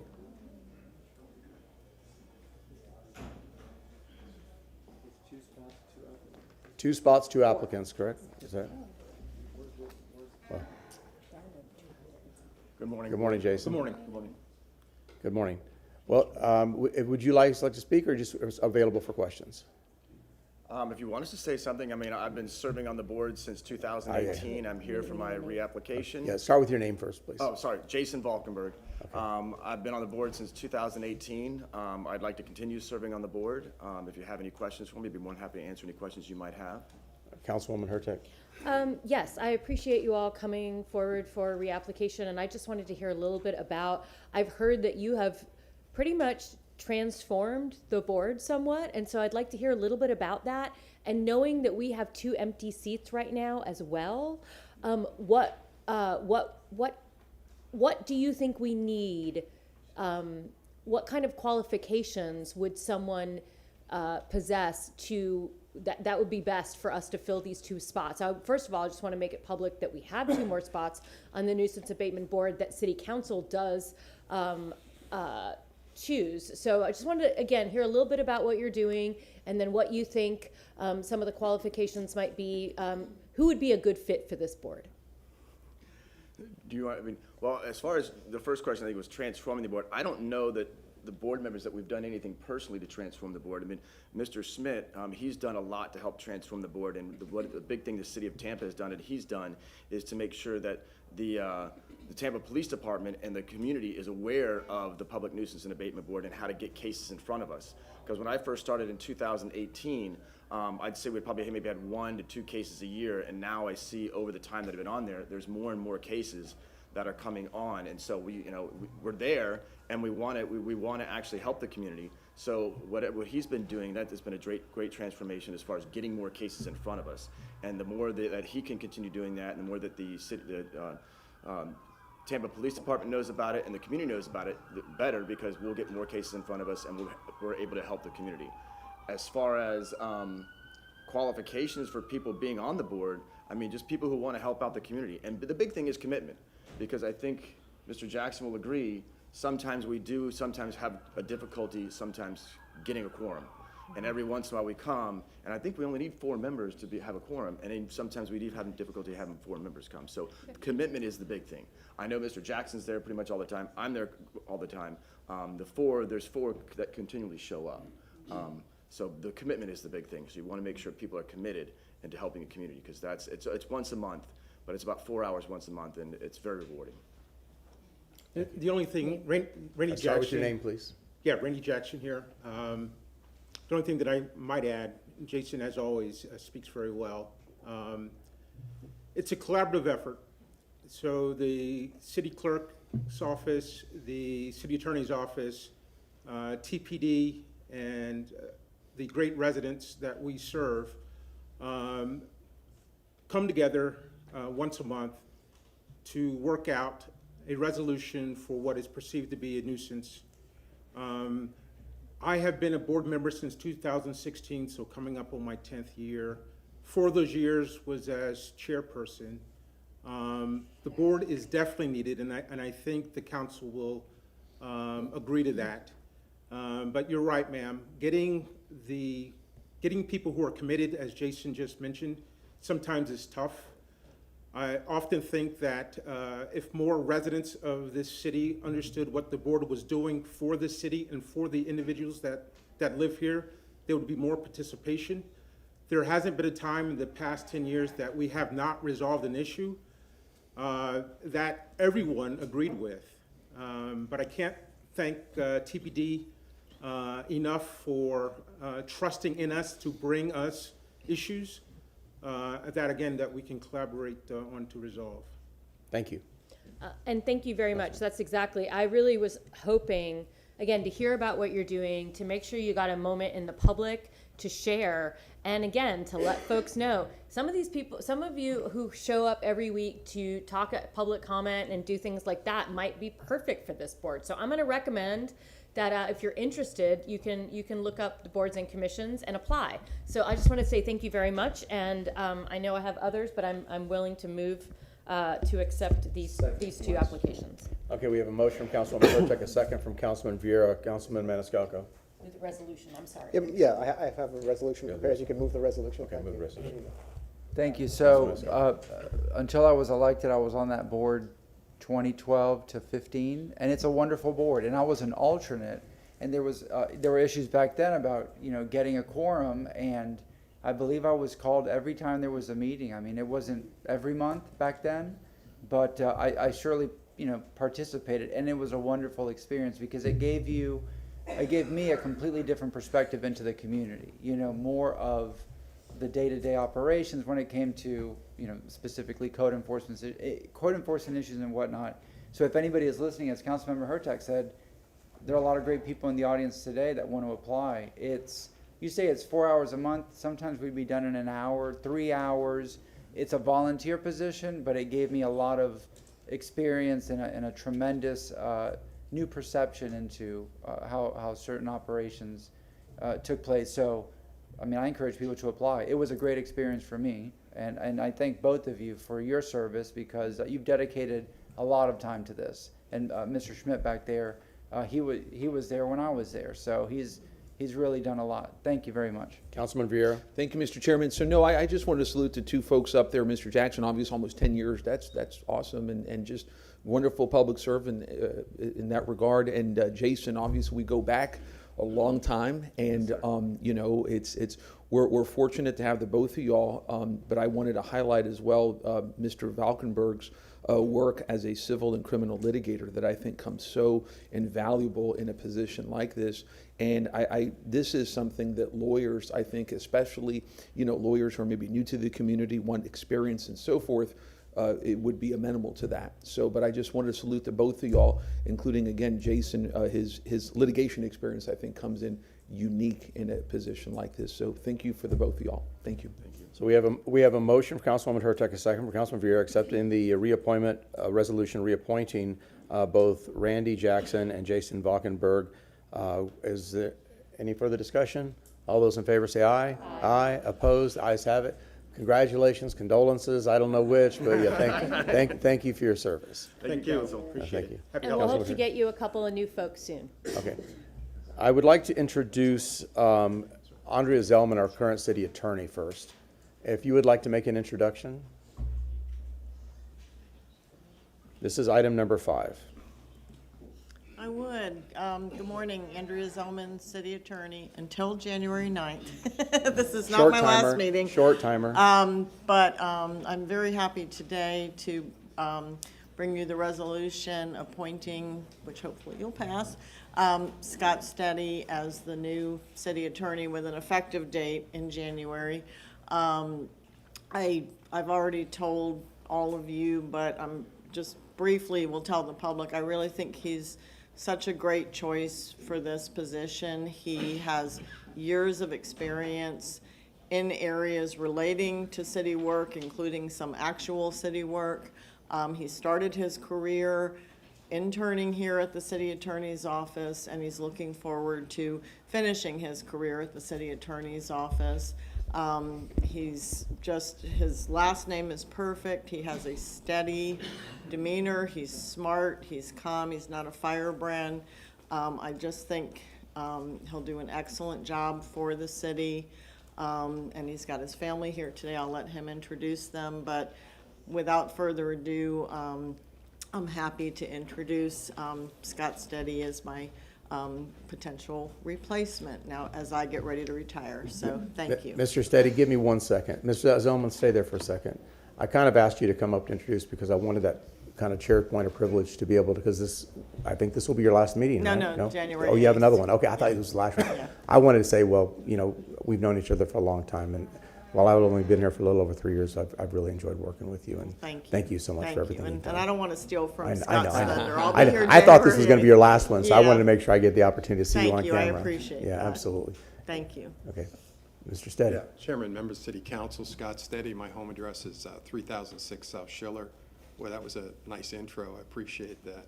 I mean, she commented about my family, if I could introduce them briefly. My wife, Mercedes, is playing hooky from West Tampa Elementary. She's a speech pathologist. So, but her principal knows she's You can here. stand. Stand up. Yeah, Murphy. My daughter, Monica, and my son, Alex, they're both here, so great. I talked briefly with the chair. I'm going to be brief. You have a long agenda, and I've spoken to all of you. So I appreciate the opportunity. I'm here to answer questions. I'd be happy to go through my background and history. I did start with the city attorneys way back in 1985. Mary Bryant was there, busting my chops, actually. There's a story about a trick she played on me, which I have never forgotten, but I'm not going to share it with you today. But anyway, I started with the city attorney's office. Joe Spicola was the city attorney. Governor Martinez was the mayor. It was a great experience. But I've had other involvement with the city, both representing developers, but also representing the city. And just to kind of bring it forward, I'm currently the Public Nuisance Abatement Board's counsel. So I'm actually, until you hire me, I'm still their counsel. And that's why I shook their hand, because I represent that board. And actually, of all the corporate work I do, I've really learned a lot on the Public Nuisance Abatement Board, because it opened my eyes to really issues of homelessness and things that I think I need to know as the city attorney, which I'm not usually exposed to. And by the way, those guys do a great job, and the staff does a great job. So with that, I appreciate Andrea Zellman, Kate Wells, and Morris Massey. I think their confidence in me is the reason I'm here, and I appreciate that. I thank the mayor for nominating me, and that's just wonderful. And I'm honored, and I take it very seriously to be representing the residents, the municipal corporation, the city of Tampa, this council, the mayor, and I look forward to working with the great staff and attorneys with the city attorney's office. And I would appreciate your consideration. Thank you, Mr. City. Councilman Vera. Yes, sir. Thank you, Mr. Chairman. No, I'm going to be proud to support you, sir. I mean, as an attorney, member of the Florida Bar for 22 years, time goes by fast. You know, your name is open and obvious for being a pillar of the community, a pillar of the bar, a pillar of the legal practice, and with you and your, not just your public sector experience, but your private sector experience, you'll come in a long line of attorneys who, you know, go from the private sector here to the public sector for public service, and some kind of have a mixture there. Obviously, Mrs. Zellman is obviously a prime example of that. Gina Grimes before from Hill Ward and Henderson, my dear friend who I think so highly of, Chip Fletcher, and many others. So I know that you're going to do an amazing job, and again, just, you know, you're going from the private sector to serve the public in this role is something that is stellar. And, you know, like I told folks who disclosed your name to me, I said, we're very lucky to have you. And again, just my professional and civic honor to support you, like I said. And I've always gotten along with our city attorneys and all of our assistant city attorneys. And so you're gonna, I think, have a good group of people to work with. There's a lot of good people there who are wonderful public servants who work really hard. And I know you're gonna do a great job. So looking forward. Councilman Maniscalco, followed by Councilman Carlson. Thank you very much, sir, and thank you to your family for their support and you know, allowing you to do this, because, you know, I talk to my wife, you talk to your wife, and family is above all things other than God the most important thing, in my opinion. We had a great conversation the other day. I really enjoyed it. We had quite a few things in common. My wife is from West Virginia. Your wife has a connection. My mother's from Cuba. Your wife has a connection. Well, you know, connected. Well connected. And I think your reputation speaks for itself. You know, I've always heard of you, and it's always been something positive. And I know the work that you've done with the city. But what I like is your foundation, how you said in 1985 you got hired on with the city. You know the city, you live in the city. There's no issue of, you know, you basically grew up here, essentially. If you look at it, decades of service. But a very important thing is the team that you get to work with. Morris Massey, Kate Wells, Susan Johnson-Velez. I think Rebecca Johns is here. I mean, all the attorneys that we have, I don't think there's a better team and better group of people. So you get to lead and work with and collaborate with people that are second to none. And I'm very happy to support you. One of the most important things is, in looking at you, in your background and your reputation, is you have no dog in the fight. You don't have to do this. You were asked to do this, and it's a matter of you love Tampa, you care, and it's service. You've had a very long, illustrious career. I think you're going to do a great job, and I'm very happy to support you. Appreciate it, Councilman. Yep. Councilman Carlson. Yeah, and thank you for the conversation we had too. and I look forward to supporting you in this effort and look forward to working with you. I want to thank Ms. Zellman for finding you so quickly, and we'll talk more maybe at the next meeting, but she and Clay deserve all the best in whatever fun things they're going to do next. But the sign of her dedication to the city is that she made sure she found you right away to serve this, and you seem to have the perfect background. Also, Ms. Zellman brought a steadiness to the position, and the public sees what happens here in the dais and in public, but there were a lot of things that Ms. Zellman and I worked on behind the scenes that brought peace to the community, brought collaboration to the community, and all kinds of stuff, and she'll never get public credit for any of that, but thank you to her for working on that, and I think you've echoed that you have the same personality and style in doing that. And infamously, I asked Ms. Zellman to read part of the charter the last time when she was confirmed, and I won't do that today. We had this discussion offline, but people talk about the strong mayor form of government. This charter doesn't say strong mayor anywhere in it, but I think the power in the city really is with the city attorney's office, and as we start the Charter Review Commission, we're going to be looking at that carefully. And I think there's some built-in conflicts in the charter, and that city council and the mayor are both clients of the city attorney. And I think prior city attorneys have wrestled with that.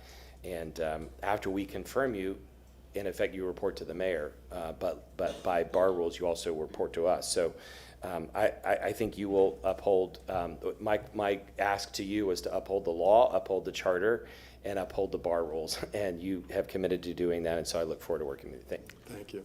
Councilman Miranda.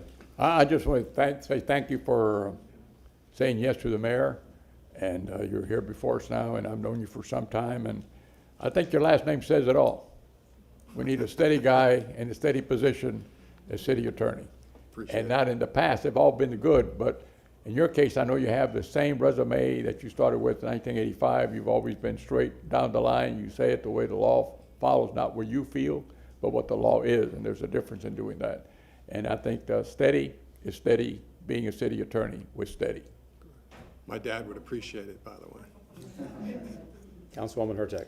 I just wanted to say thank you so much for our conversation. I really enjoyed getting to know your background, and we do have a lot of passions in common, so I look forward to working with you on those, mainly land use and those types of things. Right. So I'm very excited about that. But I also want to, I don't know if we're going to have a chance. Hopefully Ms. Zellman will come back on January 8th, but I just, because I wanted to make sure that I had a chance to tell her how much I enjoyed working with her. So thank you so much, and I look forward to saying that on January 8th, but glad to support you. Thanks. Well, it looks like you're going to be a shoo-in, so I will say that you're going to take over a legal department that is highly functional and in good shape. So your predecessor will have left you in a really good position for success. And I knew some of the folks in the legal department, and I've known several of those city attorneys in the past, and I don't have an opportunity very often, thankfully, in my life to associate with attorneys, but since I've gotten elected, I found I spend a lot of time with them now. So most of my days seem to be consulting with attorneys, which is, I don't know, interesting. If I could, my final comment is no pressure. There's no pressure. No Thanks. I appreciate it. Yes. We have a motion from Councilman Maniscalco to move the resolution approving the appointment of Scott Steady as the city attorney and the department head of the City of Tampa Legal Department. We have a second from Councilman Vieira. All those in favor say aye. Aye. Aye. Opposed? The ayes have it. Congratulations. We Thank look you forward to very working much. with you.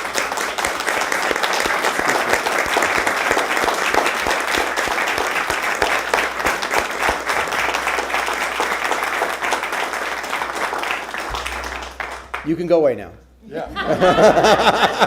I got a couple weeks off before it starts. There you go. There you go. Okay, very good. Okay, as per our discussion on changing the agenda, we are going to move on to item 41. I recognize Councilwoman Hurtak. Thank you. Well, actually, let's see. Item 41 is a hearing, right? Yes, it is. So we need a motion to open the public hearings. We have a motion from Councilman Maniscalco, a second from Councilman Vieira to open up the public hearings. Let's give it a second. Oh, we can open up the hearings. All those in favor say aye. Aye. Opposed? Ayes have it. The public hearings are Anybody open. have Ms. Sharp? Okay, we'll pause for a second to let the room clear. There you go. Yeah, all public Yeah, hearings, yeah. all. He said all. I said all. I'm sorry, 10 and 10:30, I'll Okay. amend. Okay. Yeah. And just for clarification, we are opening the 10 and 10:30 public hearings.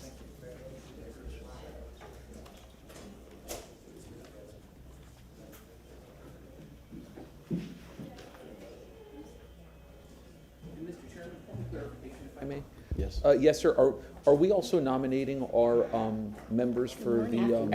After this, well, actually, we're going to do 4166 Okay. for you, and then we're going to do that. Oh, yeah, no, that's good. I just wanted to be clear. Yeah, Thank so you, we, sir. so we got 4166 and then the She's just CRC. gonna talk. Which one do Okay. you want first? The rules. Just a second though. Okay, thank you, thank you.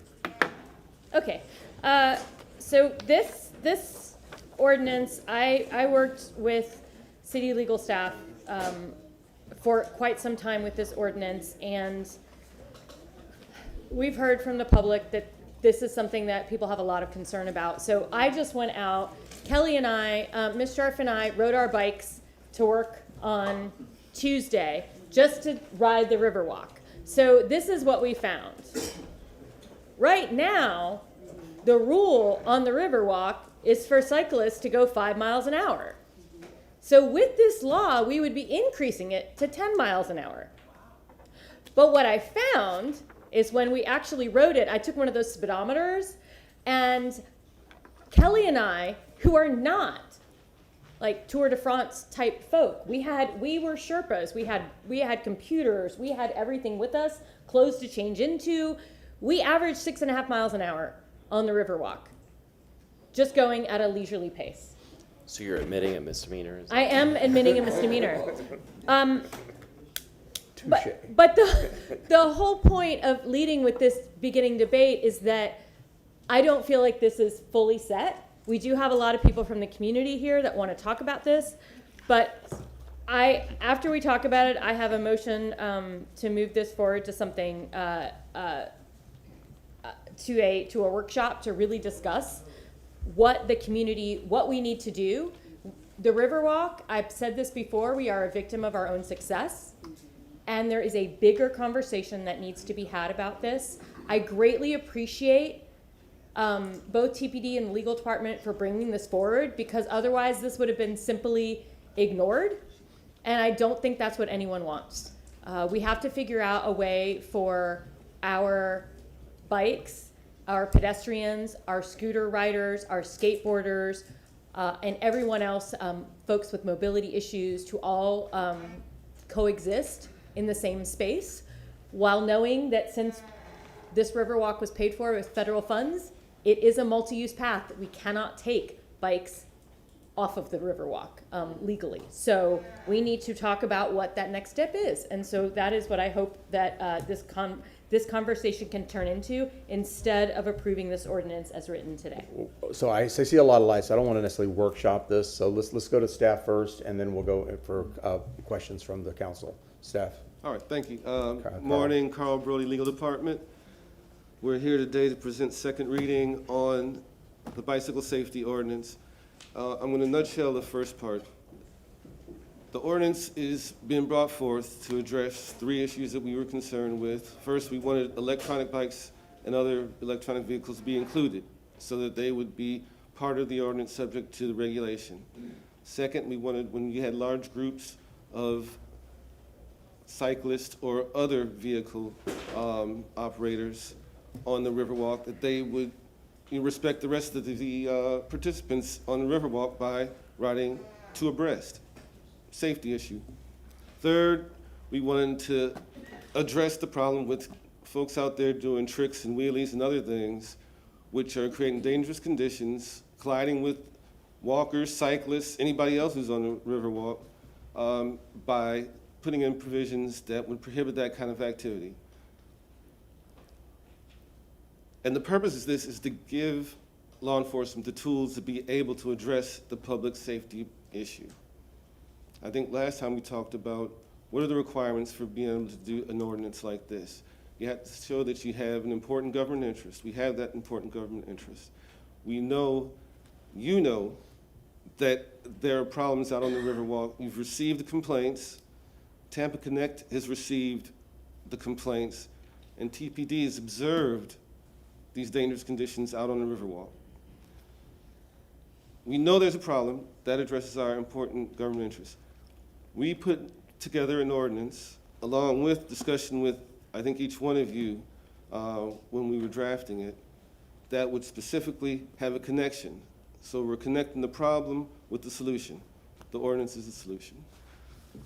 If I can quickly address the letter that you received from, I think it's Bike Walk Tampa, right? Walk by. Walk Bike Tampa. Walk Bike Tampa. I want to address it because there's some inaccuracies in there, and there's some honestly flawed legal analysis, and I want to walk through that with you really quickly. First up is there's a concern about the 10-mile-per-hour speed limit and a reference that it's an equipment standard.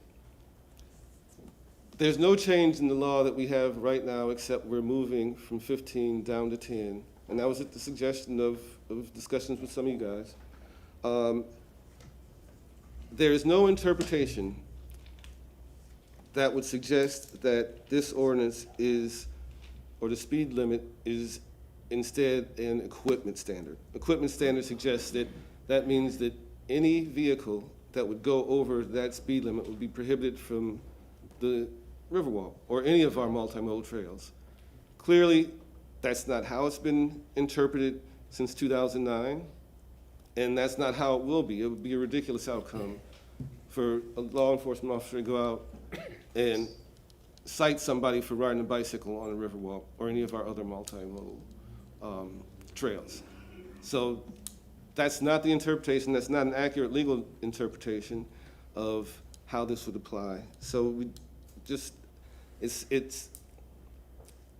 really more of a straw man argument, more of a red herring to throw you off of what the purpose of this ordinance is. Next, we talk about the different trails. We wanted all the trails to be protected. It's a public safety issue. All the trails should be protected. That's pretty straightforward.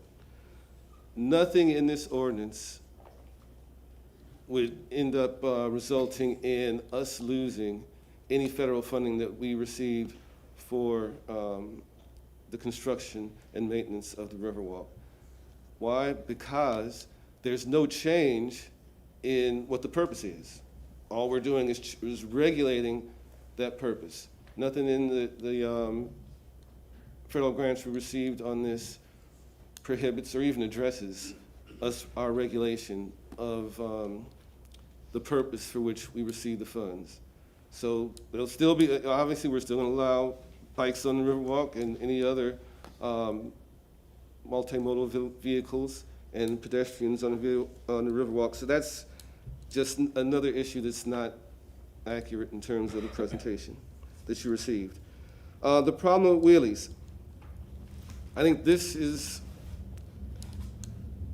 I'm just going to say that it's another inaccurate statement. It suggests that prohibiting wheelies and other tricks on the Riverwalk is going to disproportionately affect youth of color. We have TPD here. They'll walk you through that. That is not an accurate statement. So I'll just stop there. Unrealistic braking requirements. The braking requirements we had 25 feet at 10 miles per hour. Note the 10 miles per hour again, being consistent with the safety of the ordinance. That is identical to what the state law requires. So that is nothing that's distinct. It's really already in place. It's just that we wanted to move those state law requirements onto the Riverwalk to be consistent, and again, for the safety of everybody who's using the Riverwalk. Educational policy,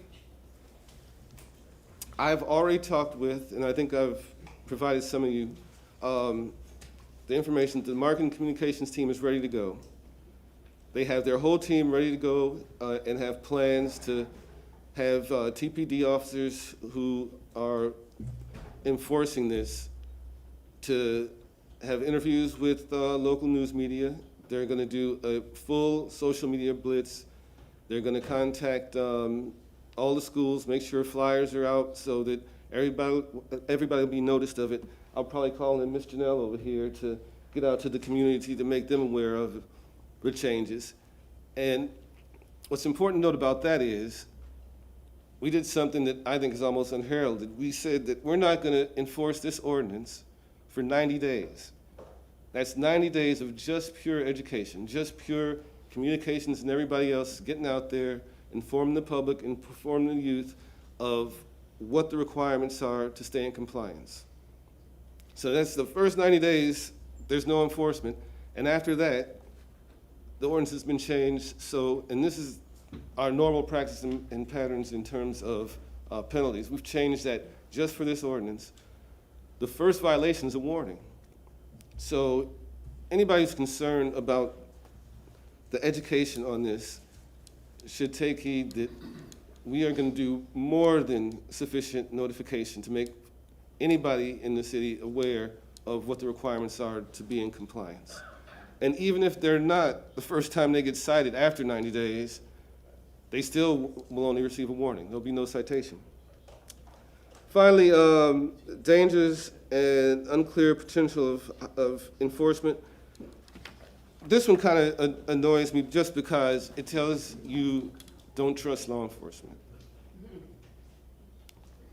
Now, once a month, I think, what do? We have law enforcement come forward and we acknowledge that these folks have integrity and that they enforce the laws as they're written and for a public purpose because they have that connection to the community in terms of wanting to keep us safe and wanting to use the law not as a cudgel, but as something to help benefit all of us so that we live in this society and in this situation have access to and use of facilities without worry and without having to deal with these dangerous conditions. So we have to at some point acknowledge that law enforcement, their purpose is to address issues that you are concerned with, that you receive constituent responses from to address.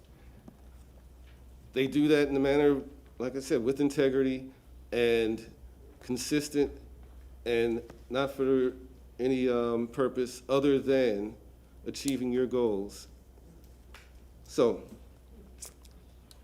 that all being said, I think what we've put together is an ordinance that's very limited. It focuses strictly on the trails. It's not going to be used out in the streets.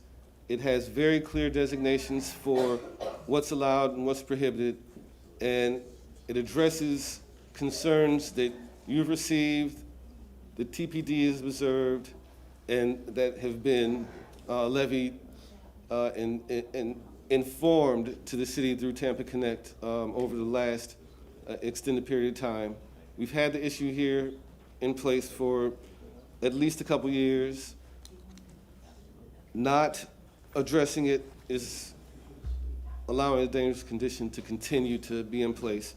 And I think, just from what we received from Councilwoman Hurtak, I think that's pretty accurate. That, 10 miles per hour is going to allow folks to be able to use the Riverwalk as they, for the purpose it's intended. And because we're still allowing them, because we're just really just stopping excesses. So we would just request that you have the discussion and approve this ordinance because it does address the concerns you've raised without creating any of the problems that have been suggested by some of the outside agencies.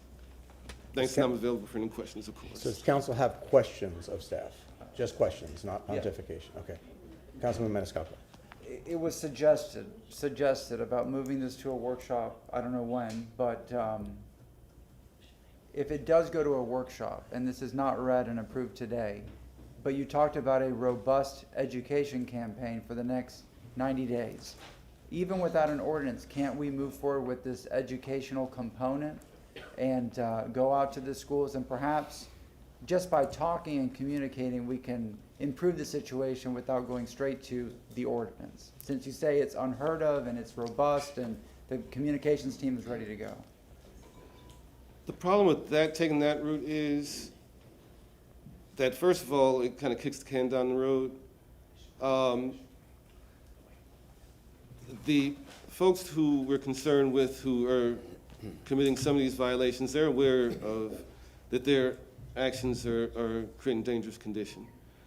And if we do an educational campaign, we kind of need to know exactly what we're educating them on. If we don't have an ordinance in place, then we're really kind of being prospective in trying to figure out what exactly the education piece would be. So the specific complaints that I've received over the last several years are strictly on the Riverwalk and only on the Riverwalk. Near the convention center, at Curtis Sixon. So as a matter of fact, when we read it the other day, somebody told me that the next night, which I believe was when the whole Curtis Sixon winter setup where the ice skating rink is at, a friend of mine and his girlfriend were down there, and he said, you know, a group of kids on bikes, you know, were popping wheelies like they intentionally wanted to hit people. Mm-hmm. So, you know, we go from reading this on Thursday and Friday night. I wasn't there. He's telling me this, and I asked him what time, around 7 o'clock, I think, if I recall. So they're out there. You know, so the complaints that I've been getting back to the point, are strictly on the Riverwalk, not on other trails and whatnot, not on streets, neighborhoods, sidewalks, anything else. Can we do, because I'm on the Riverwalk all the time, and the police officers are there on bikes, and then we have security individuals in the golf carts, and then Parks and Rec, they're doing their own thing, cleaning. But the educational component on the Riverwalk, if a police officer's on a bike and they see a group of young people, a group of kids popping wheelies and whatnot, can't we just say in the meantime, hey, you know, we want to make sure everybody's safe, not citing them, but just talking. I think a lot is lost in the lack of communication, and if in, you know, these next 90 days we just say, hey, slow down, hey, there's kids, hey, we want you to be safe, we want, you know, families to be safe, individuals to be safe walking. Can we start with that? It's not kicking the can down the road, but I think when you don't always have to have a law and enforcement. I think a lot can be settled in communication and just talking. You know, other than my friend and his girlfriend yelling at these kids going, hey, you know, get out of here. What are you doing? You're going to hurt somebody. You know, if a police officer or a security individual says, you know, we patrolled the Riverwalk, we want to make sure that everybody is safe, and do that and talk and say, hey, people are looking, people are noticing, this is a problem. That doesn't mean, you know, we have laws and people break them all the time, but in the meantime, because it's young kids, it's teenagers, and we were all teenagers once, whatever, but just talking and warning and say, hey, this is unsafe, perhaps that can help improve the situation before going right into the ordinance. And I think that's the purpose of providing that 90 days. By providing 90 days, you have that education, but you have something at the end of it. If you don't have an ordinance at the end, that means that, yes, law enforcement can go out and inform of what we think the ordinance is going to be, what we think is going to be prohibited, and then at that end of whatever that time period is, we end up doing a workshop and figuring out from there 6 months from now, you know, what the outcome of that is. I mean, if we get to the workshop, let's say it's in March, April, May, whatever it is, and we see, look, we went out there, we communicated, nothing is changing, you know, then we have that discussion at the workshop. But what's interesting is, at first, you know, we moved this forward, and I'm basing it off of, I've been getting years of complaints from people on the Riverwalk. But in the meantime, I've heard from people in the community, some are here, and it's a cross-section of the community. You know, Walk Bike Tampa, they had their concerns, and I know you had picked out certain items, may have been inaccuracies, but you clarified that. But you have Walk Bike Tampa, Mr. Pete Edwards is here, NAACP is here. Now we're getting the community response, not people complaining of folks on the Riverwalk and they're popping wheelies and we're gonna get hit. Now, people with concerns moving forward. So that's what I'm trying to balance here, where we try and improve the situation and try to address the concerns of folks that have, you know, legitimate concerns and thoughts moving forward. Okay, I have Corporal Flanagan here. If he could just talk to you a little bit about the education. Hold on one piece. second. Oh, sorry. I think we're finished with that part of it. This is what I've got down as Councilman Miranda, Councilman Vieira, Councilwoman Young, and Councilman Carlson wish to speak. I want to be mindful of the clock. Remember, we have a hard stop for, and we have We have a couple of items we have to get to before 11:55. So FYI, reference our pontification. Thank you. Questions only of staff. And the timer's on. Councilman Miranda. Okay, yeah. I'm sorry, I was listening to you very intensely. Yes, sir. The river walk was designed for people walking. It can change like always, everything changes. It's not only for us locally who enjoy it, but for the tens of thousands of people that come to the city of Tampa. And there's nothing almost like it anywhere else. There's river walks in Chicago and different areas of the Remember, United States of America. questions only. We'll have a chance to talk about it after the presentation is done, but questions only right now. Oh, questions only? Yeah. I recuse myself. Thank you. Councilman Vieira, followed by Councilwoman Young. I have no questions. Councilwoman Young. Hello, Attorney Brody. How are you? Good. So I have a question. So, Councilman Maniscalco said, could we, do the education component, right now? And then I think your response was, we would need something to be educating the public on, correct? Correct. So would the signs that, that were shown earlier, that Councilwoman Hurte took a picture of, would that not be information that we could be educating the public on already, if the signs are already there? Now, the signs are a little bit different. And like I said, we have Corporal Flanagan here. He can talk about some of the enforcement and how that impacts what you're suggesting, which is that there's already sufficient support in place for enforcement of concerns that are out there on the Riverwalk. Yes, ma'am. So Corporal Flanagan, Tampa Police. So we've been warning and communicating with people for years on this issue, and that is our goal, is to educate. What we experience after that, though, is that the problem continues with a few, and we have no reasonable means to enforce the actual problem at that point.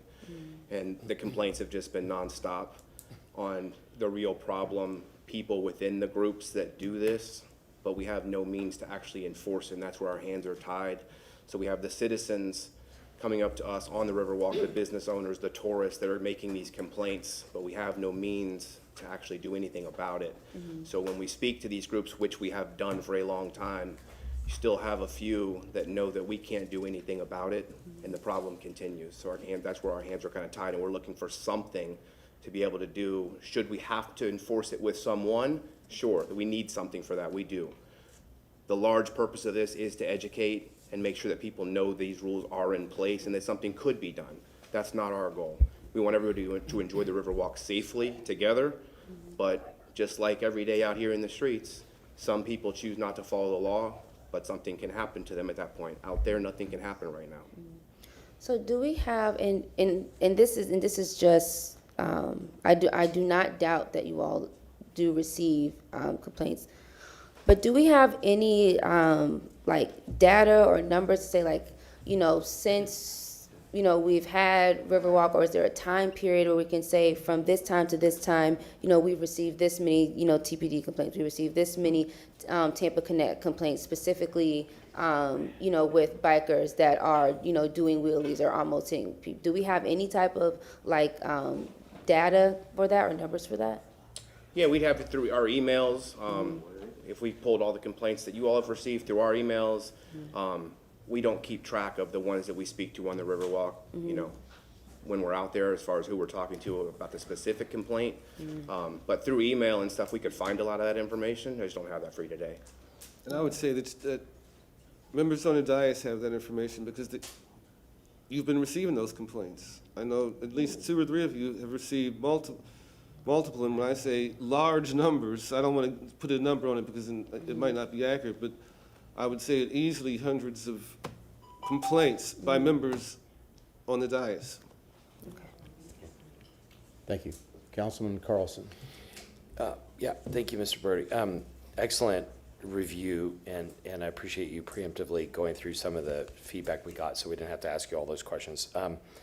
I would like to hear, I don't know if TPD has more in the staff presentation before we get to public comment, but if they do, it might be good to hear from them. But I'll hit you with a couple questions first. The biggest complaint I get by far is electric bikes. On Bayshore, there's a place where there's a bicycle lane that's adjacent to the road that's not in the sidewalk, and the electric bikes can ride in that, but they ride on the sidewalk and they go way too fast. And you know, as I'm getting older now, I find that I'm not as agile as I used to be, and there are a lot of folks who aren't. And just if somebody's coming up 30 miles an hour behind them and says, on your left, you don't, they can't move fast enough, and they feel like they're in danger with that happening. Ideally, we would have, somebody mentioned last time, lanes and arrows going each way so people would know. But my question to you also in that letter, I think it says or implies that the legislature is going to try to preempt us from limiting electric bikes on sidewalks. Do you know about that? Is that happening? Sorry, go. I do know that the legislature is looking into it. I can't guarantee anything. It's they're looking at modifying some of the settings and standards on them. So it wouldn't address the specific issue of concern that you're talking about, electric bikes riding down Bayshore and going at high speeds. No, it wouldn't address that. Whatever we do, there's several different pieces to this, but to me, the really urgent part of it is electric bikes that going too fast on sidewalks and pedestrian areas. And I get a lot of complaints about that. The second thing is, I understand the hearing from Ms. Burton and others in the community about wheelies or tricks that kids do. To me, it's the same conversation we had a couple years ago about skateboarding, where some of us had skateboarded and we said, why are we regulating that? And so we took it out. But I don't remember exactly what the language says, but is it possible to take out the word wheelies and just put intimidating behavior, or I don't know how TPD would describe it, but what happens is groups of people get around an individual and they do wheelies in front of them to intimidate them. That's different than a kid, playing on a park or playing on the Riverwalk or something. And so is it possible to change the language so that it's not going to punish kids who are just having fun? I mean, there's a specific purpose for this, and it's really focused on safety on the multimodal trails, including, of course, the Riverwalk and Bayshore, where you're talking about kids on the when you're talking about intimidating the behavior. The biggest concern with that is language in the ordinance is very important. We don't want it to be too broad or too vague where we can't be very specific about how it's going to be enforced. By putting in wheelies and tricks, that is very specific, very narrow, allows TPD to know exactly what the violation is and not have to deal with too much interpretation on their side. So, but don't you think it's too broad as it is, that it could be narrowed? No, it's fine. It's just, No, it's not fine. It's yours. Yeah, Not your call. No, we want to keep. No, it's important for us to keep it narrow, because if we go broader, then we do run into different constitutional challenges. It seems like it is broad now, and then it needs to be narrower. Oh, no, I think it's very narrow now. Like, isn't there a difference if somebody shoots a bird from a distance versus right in your face? Isn't there a difference in the way that would be described? I don't know another example. I mean, in terms of drafting language for an ordinance or for some law, there are distinctions to be made. And what you run into is, because we would get challenged if we have language that is not very clear. And if we just use the term threatening, that's not as objective as what we have in place now. What we have in place now is very clear, very narrow in terms of its language. So my observation of actually living adjacent to Bayshore and be able to see it every day from my windows, and walking Bayshore nearly every day, is the speed. Yes, yes, it is a question. Is the speed? So we have bicyclists that are really, not just cyclists. They're cyclists. I mean, they're down helmets, buzzing along probably 35 miles an hour, if I was going to guess, on some of these people. And I've almost gotten run over many times. So without this ordinance, is there a way for Tampa PD to enforce that type of behavior on Bayshore? On the speed issue, we're lowering the speed limit. So yes, they could, because we already have a speed limit in place. Is that in ordinance? The ordinance does have a speed limit. So what I already. see on this, what I'm still seeing on the Riverwalk guidelines, with the no fishing, bikers slow down to 5 miles per hour, clean up every space, all these things that I'm seeing here, are these institutionalized in ordinances? Those are not. No, these are just kind of courtesy directions that are given, except for the alcohol. That's an ordinance. But otherwise, no, they're not in the ordinance right now. So the Tampa PD can't cite or enforce any of these rules? No. Okay. Okay. Except I said the alcohol. Okay, the alcohol. Alcohol's prohibited. Right. Okay, interesting. Okay, very good. If that's it, I think we're ready for public comment. Okay. What I'm going to do is, several people signed up ahead of time.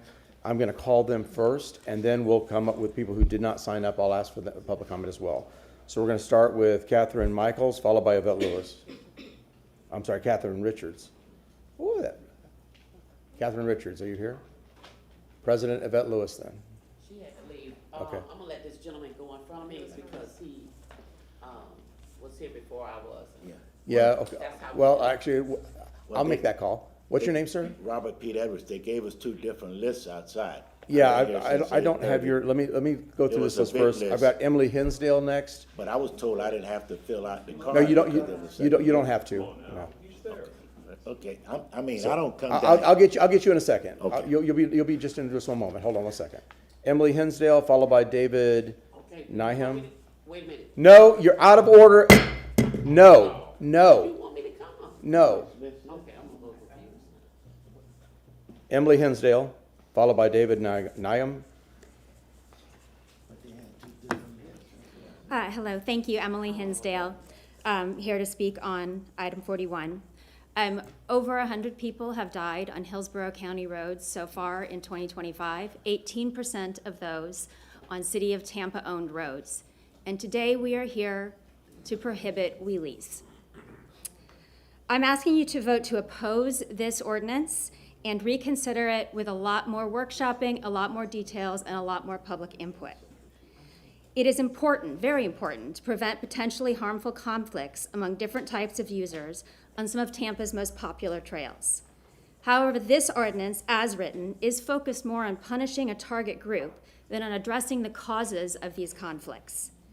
This ordinance raises more questions than answers, then these questions need definitive and detailed answers going forward. How will this ordinance be enforced? Are bikers to be chased down the Riverwalk?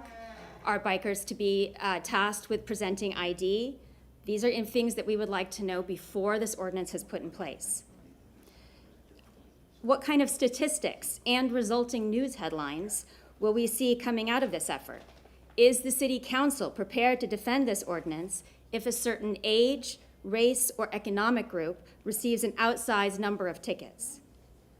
Will this ordinance mesh or conflict with state e-bike laws before the state legislature in this upcoming legislative session? Until the City Council is confident that this ordinance cannot be interpreted in ways contrary to the city's interests, this action needs to be paused for further reflection. It would be helpful to include the city mobility staff to make sure the ordinance addresses these trails designations as transportation corridors. It would be helpful to include input from people who do bike and e-bike on these corridors, not just those who oppose biking and e-biking in these corridors. I also would like to note, as I mentioned at the beginning, that we do have a crisis, not a complaint, when it comes to safety for bikers and e-bikers on our roads. That's something the City Council can address more definitively right away. We can direct the city mobility staff to explore lowering speed limits on roads. We can direct more budget money to providing sidewalks, bike lanes, and safe intersections so bikes and e-bikes have a safe alternative to using the Riverwalk and Bayshore. And we can insist on progress with school zone speed cameras. That law was passed in 2023 and is still not put in place in 2025 in the city of Tampa. Thank you for your consideration. Please take this to a workshop, look at it more closely, rather than a yay or nay vote today. Thanks. Thank you. David Nyham? No? Okay, sir? Okay. Next. Give me a minute to get up And then there. I bet Lewis after that. Start with your name, please. Yeah, I'm Robert Pete Edwards. I've been monitoring the city council for 54 years. If you go through this ordinance like it is, it's malpractice. I feel sorry for the lawyer that was just here. He didn't do his history work. Similar incidents regarding the bicycles and all actually started, Charlie, when we first got Riverfront Park. I don't know whether you remember all the controversy about that. Get your ordinance sheet out, and I'm gonna point out all the issues that we have with. Number one, if you go on page 2 of 7, first, number 1 through 7th line, where it talks about law enforcement has noticed an increase in whatever. That's a racial red herring. Give a good example. If Bill Carson had a group of people that dressed in all red and was predominantly white, went down Bayshore, nobody won't say a thing. But if I had a group of kids and all dressed in red, went down Bayshore the same way and all, the cops would be all over the place accusing us of being in gangs. And they do profile from time to time. I've seen it with bicycles in parks forever. That's one reason. Now, you go down here where it goes to between 8 and 11, where it talks about wheeling or whatever. They excluded the age limit. Parents come down all the time. I'm in the Riverwalk area at least 20 times a week. So they don't say who they're gonna give the citation to or none of that. You go down further where it talks about the state statutes and all of that. I think the attorney misled us a little bit that it was restricted and at the same time it was broad enough. That's why you need to rewrite it again. Go down further on page 2 to line 37. Duly noticed. That's where we really made a big mistake. We should have had at least 2 workshops, considering all of the issues with biking and biking while black and all this other kind of stuff. We just didn't do it right in the beginning, is setting this up. I don't know who came out with this ordinance, but it needs to be restructured all over again. Go to page 4 of 7, where we are, and it talks about, again, the wheeling and all. We know where they're talking. What they're talking about is what happened to kids that the museum didn't want to do, even when they be quiet in their own circle with wheelies, nobody around. It's discriminatory. We're going to lose it litigation-wise, and we're going to lose it economic-wise, because anybody black or brown with a convention not going to come here when the racial, the coding and all is already in the ordinance. And I've been around, I'm 75 years old. I've seen it all. We're making a mistake, just tear it up right then and there. Make sure the city attorney do his historical homework. I will help him, because what's going to happen? Same thing, it's a setup for Ms. Young. If she votes for the ordinance the way it is now, she's an enabler of racist policy. If she votes against it, the cops and some of the other people are going to accuse her of being soft on crime. Thank you. Thank you, sir. Just what's happening right now, we're under the gun. We've got to complete a couple of things in 25 minutes. So I would like to, after we hear from Yvette Lewis, I would like to pause this public hearing, take up the Charter Review Commission appointments so we can get those done, and then we can continue, because we're going to lose Councilman Vera at 11:55. Councilwoman Hurtado. And I'm sorry, I understand that you have to go, but this is a city council meeting. I don't agree with that. I mean, these people have come here, and I'm sorry he has to go, but that's not our problem. We have to continue, and I don't mean this in any disrespect. Point of order, can we move it to later in the day, since it's a Well, not charter? no, because Move the charter review to later in the day. No, because we got to come back with the appointment. Well, actually, is there any reason why we can't do it without Councilman Vera with a vote? The Charter Review Commission? Just the fact that he won't be able to make a nomination and participate. Well, but we have his nomination already. No, for the alternate. For the alternate, okay. Then he can leave it with one of us. So, if I may, and again, I don't want to waste further time on this. I mean, I know what I'm going to do with this here today.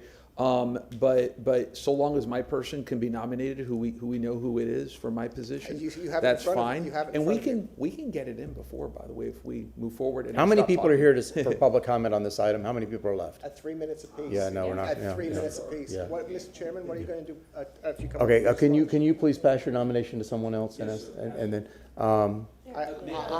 If you could pass it to me, because I don't That's want true, to that's pass it to true. another Alan council Cohn, member. Alan Oh, Cohn. you don't- That's do you have in front of you? You mean- Let me take 30 seconds. There's a reso that's oh, been. no, that we already have. Did you have somebody for the Oh, alternate? Jason Marlowe. Jason Marlowe. That's my nomination. Okay, Yeah. very good. Then we got that. Let's continue with this. I'm Okay. sorry, I'm sorry, Madam President. I've been under the gun with the timing on this thing, so appreciate it. You start with your name and you have 3 minutes. Yvette Lewis, president of the NAACP. First of all, my mother taught me how to be respectful. So this gentleman asked me, could he go in front of me? And I did that. And I was trying to get clarification with you before you, that's it. So anyway, let me explain this to you. I watched City Council a couple of weeks ago where they moved on a whole agenda way before public comments. And this right here has been pushed back. That right there says what everybody has been saying in this room. Racism still exists in the city of Tampa. I have had enough of this.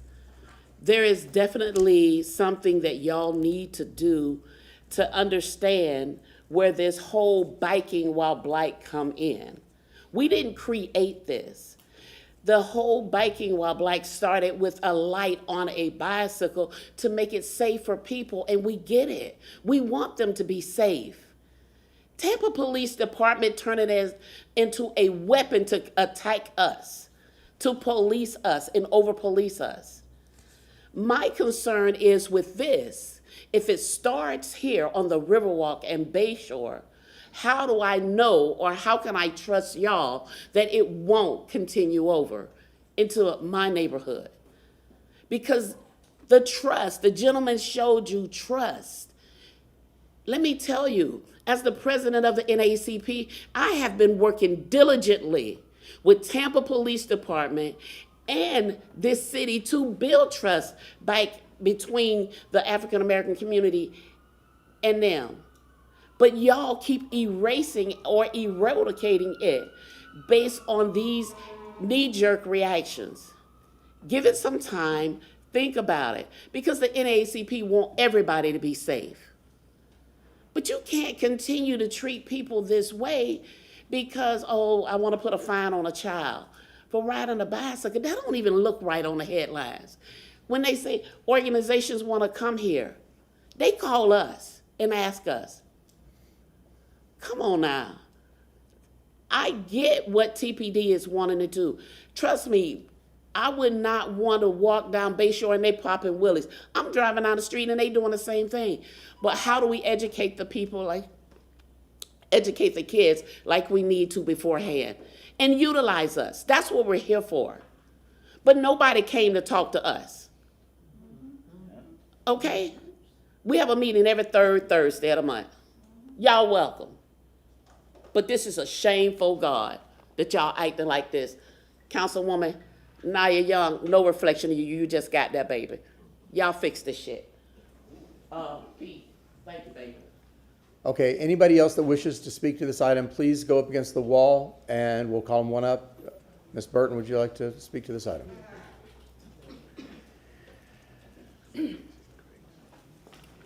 Good morning, Connie Burton. I don't know how they came about having enough courage in Australia to say young children, young people under a certain age, we're going to take social media away from them until they're mature enough, their minds is formatted, and then they are not therefore influenced by a negative impact. Here we have in our community, like they always say, policies and ordinance that's paid with good intentions somehow comes back to the African community that means something totally different. If you want Bayshore Boulevard to be just for white people and tourists, say that. But I can tell you the problem you will have if we see the data reflects that it is underprivileged children, black children, then you know what you have to add to the ordinance? You don't want black women's down there with megaphones saying that this city is racist. We got to find a way. Like I'm driving my car, you know what I have to learn to do? Share the road. People that's on their cell phone ain't paying attention. I have to learn to share the road. Bicyclists, I have to learn to share the road. People on e-bikes, share the road. We have to share Bayshore and the Riverwalk. It has to be shared. We have to educate young people. We do. We don't have to be at odds with young people. But where in the hell do people go when you know for yourself we don't even have sidewalks in our own community? And so if young people every now and then want to come to Bayshore, you know what people should say? We done built something that everybody could share. I had the opportunity the other night to take my grandchildren down to the aquarium. Had never been in that part of town since they built all of that. Outside restaurants, on the sidewalks. My grandchildren just in awe of just seeing what downtown Tampa look like, because they know it don't look like nothing they come from. But you know what I had to explain to them? People have to share. We have to live together. We have to learn all of that. So if you build this ordinance, if you move it forward, you don't want to do no workshop. What it tells me, and what I did go back and report to my community, is that we have people that is biased against past policies that has hurt this black community. And if this ordinance again reflects that the data then show that a disproportionate number of black children and black youth is being impacted, it says that this city is not willing to share. Thank you. Thank you. Next speaker, please. Start with your name. Good morning, Karen Kress, representing the Tampa Downtown Partnership. Good morning, We Karen. brought copies of the presentation. Did I get that right? Okay, great. I'll be quick, and you're going to hear some common themes today. The partnership has, if you could. Here's the rest. You can just pick them up one at a time. Okay. The partnership has a long history of developing programs to encourage safer conditions for people walking and biking. For context, go ahead to the next. We know the Mobility Department plans to create a connected network of protected bike infrastructure, at least in the downtown area. Help us find the funding to get this done faster, as there is ample evidence that this will be the game changer. Next, you'll hear from our intern, Audrey Everett, who did great research on best practices and trends from other cities. But first, here are our high-level recommendations at this time. So enforcement. Not all trails serve the same function. Riverwalk and Bayshore trails are destinations serving as recreation, fitness, and commuting corridors, maybe different than some of the other trails in the city. Education and encouragement. Let's utilize our local experts, advocates, and technology to strike a balance that accomplishes our goals. Engineering and smart design. Using the Riverwalk as an example, this is a floating dock. Let's narrow and widen the trails to give people that space to linger so they're not kind of in the way of more of the through traffic. And then in conclusion, we still have work to do. Let's focus on data collection, developing a common language and definitions, placing visual cues to slow people down. In order for this ordinance to be done in an intentional way, a more thorough plan must be developed with the help of the community and the Tampa Police Department. So next you'll hear Audrey about some of the national trends that we've learned. Hi, my name is Audrey. I've been conducting research specifically on e-micromobility, so those e-bikes and e-scooters, and the best safety practices nationally. Our key ingredient that we're seeing here is that separated and protected spaces for bikes, is also helping alleviate issues with e-bikes and also risky behavior. This is really Tampa's opportunity to be forward-thinking and provide solutions that balance needs for everyone. Next slide. So these e-bikes have come in recently, and so cities across the nation are now having to deal with what do we do with them and where do they belong. And so this is an important piece of the conversation as well, as we do have control over our shared program, which is Lime and Spin, but we also need to look at what people are doing with their personal vehicles. Next slide. The approaches across Florida and across the nation are not consistent, so this is really our chance to be the leaders here. Something that somebody else was talking on before was data. We really do need to get more data on this, to learn exactly when, where, and why these incidents are occurring. It's not sufficient enough to just be having emails. We need to be tracking this. Something impressive that City of St. Petersburg is doing is that any crashes involving an e-bike or bike is reported directly to their public safety department, so they actually have a running track record so that they can actually know where they need to be targeting safety and what to do.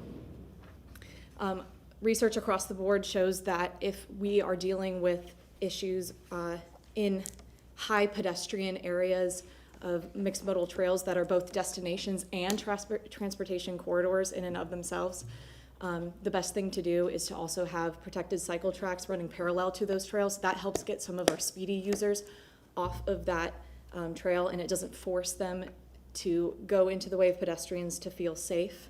And so in Portland, for example, they saw 45% decrease of those speedy riders on their mixed modal trail just by putting up a cycle path. We saw something similar in Atlanta, where 1 in 3 people beforehand felt safe and preferred to use that mixed modal trail. And then after implementing just a pop-up lane, just to test it out, 1 in 15 people, it went down. People felt more safe using that instead. And so it alleviated that space for more pedestrians. Through this research, I can't help but to see it everywhere now. I saw a great example of this when I was visiting Miami recently. But what I want you guys to take away is that design needs to precedent this enforcement, right?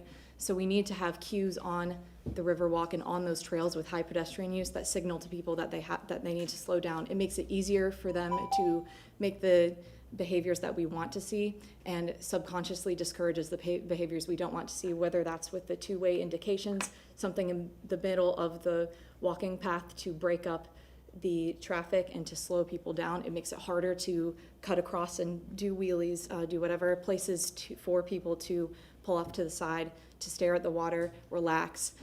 How can we serve everyone in their needs instead of just banning? Thank you. Thank you. Thank you very much. Next speaker. Start with your name, please. Good morning, Council. My name is Paula Flores. I am an avid bike rider and a board member of Walk Bike Tampa. On December 15th, Walk Bike Tampa submitted a letter expressing our deep concern about the proposed amendments to the city's park regulations. We are offended by some of the rebuttal from TPD, and I urge you to seek other counsel on some of those answers. While these changes appear focused on the Riverwalk and Bayshore, their impacts would extend far beyond those locations without effectively reducing conflicts where congestion actually occur. So we urge the City Council to oppose this ordinance as written in its current form, and please workshop it and engage other community members and other advocacy organizations. We do honestly fully support appropriate context-specific speed management on our busiest downtown trails, so don't get us wrong. But these amendments do not accomplish that goal. Our letter outlines 6 major issues and concerns, but I'll focus on just 2.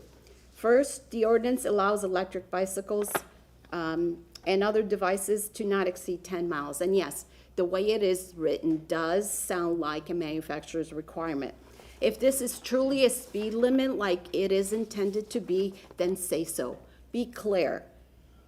Post consistently along the trails what the speed limit is, and not just at the entry points like the signs that we've seen today. And of course, pair it with education and outreach long before you start enforcing.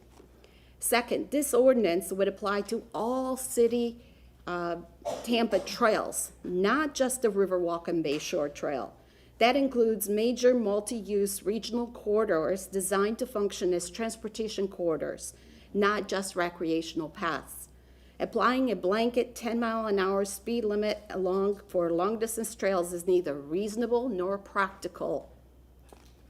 Enforcement would also be problematic on trails with on-street segments such as the new West Riverwalk and the Green Artery, and creating unclear boundaries and inconsistent enforcement. Most city trails do not experience high pedestrian congestion, so imposing restrictive citywide speed limits would unfairly impact cyclists and e-bike commuters like myself and many others, undermining the mobility purpose for some of these other corridors as they were designated to serve. Regulations that could severely limit bicycle use on the trails could be in conflict with the purpose and the funding mechanisms for these trails. For these reasons, we respectfully ask you to oppose the proposed trail amendments. Let's work on coming up with real solutions that address all the safety issues that we all agree on. Thank you very much. Thank you, Paula. Next speaker, start with your name. Good morning, Tampa City Council. I am Tampa resident Christina Costa. I'm a small business owner. I'm also on the board of Walk Bike Tampa. I also echo the request that you workshop this issue so that we could do much better than what we have before us. Among the many reasons that this warrants a pause and deeper dive is that the Florida legislature, House Bill 243 and Senate Bill 382 are related to electric bicycles. And if approved, these bills would go into effect in just 15 months, July 1st, 2027. A couple points on this prospective legislation that I'll bring to your attention.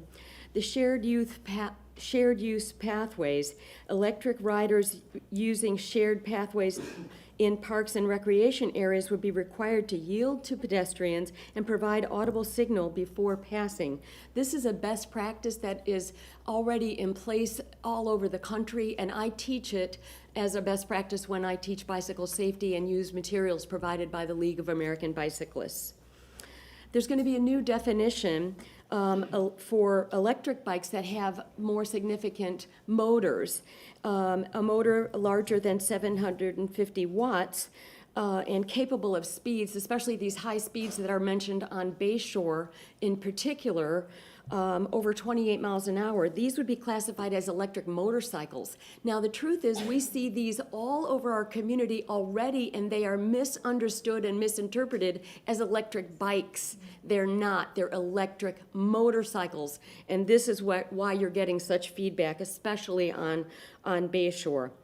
The bills propose driver's education courses that would be revised to include content about sharing the road. What is a sharo? Some people call it a prero. Don't kill me.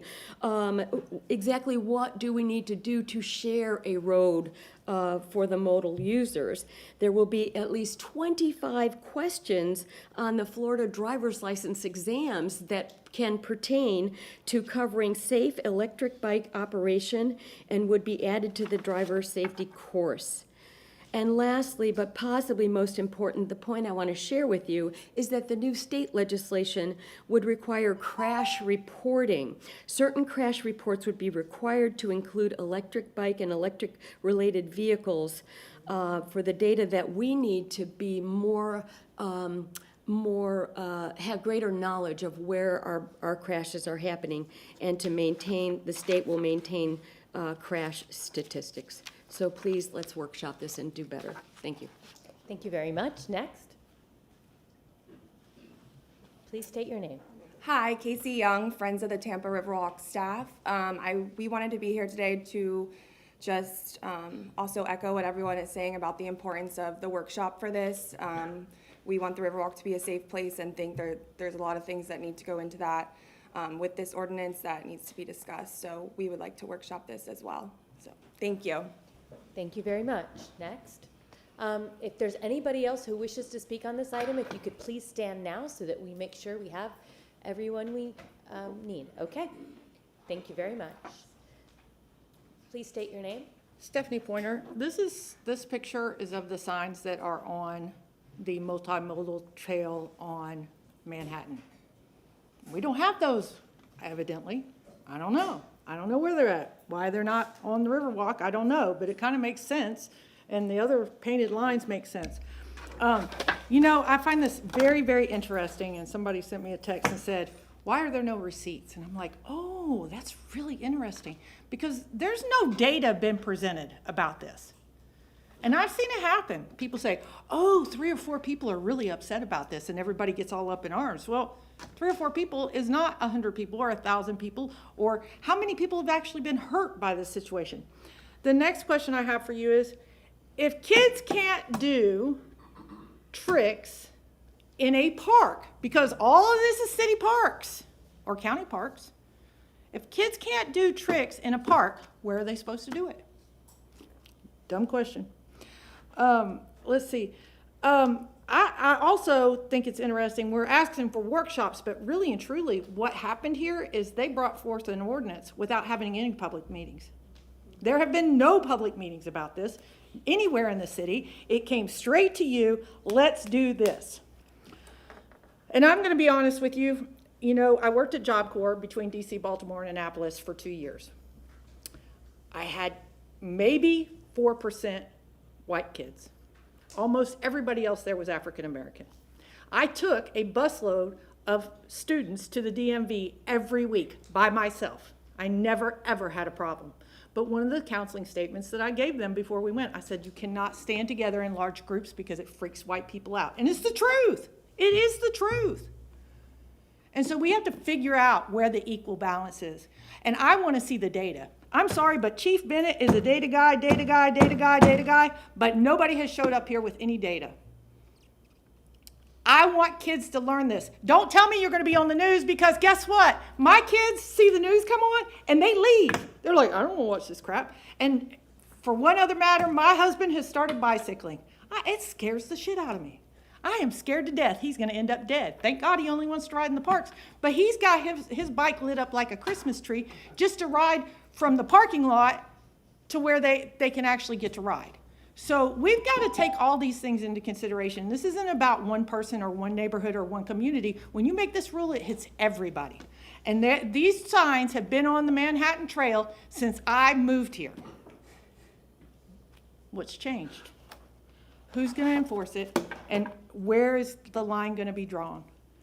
You haven't even put these other almost free things in place. Painting the arrows up there, putting the signs up there. You haven't even put those in place that you want to start punishing kids and grown-ups. Thank you. Next speaker, start with your name. This will be the last public speaker on this hearing. Hey, grown-ups. Robin Lockett. I was prepared to come up here and just fight, but I love the community. The community has spoken. They want a workshop. And I think that's the right thing to do, right? Because all the information, I'm data-driven. Where's the data? If council is getting, and this is a pet peeve with me when I hear you guys up here.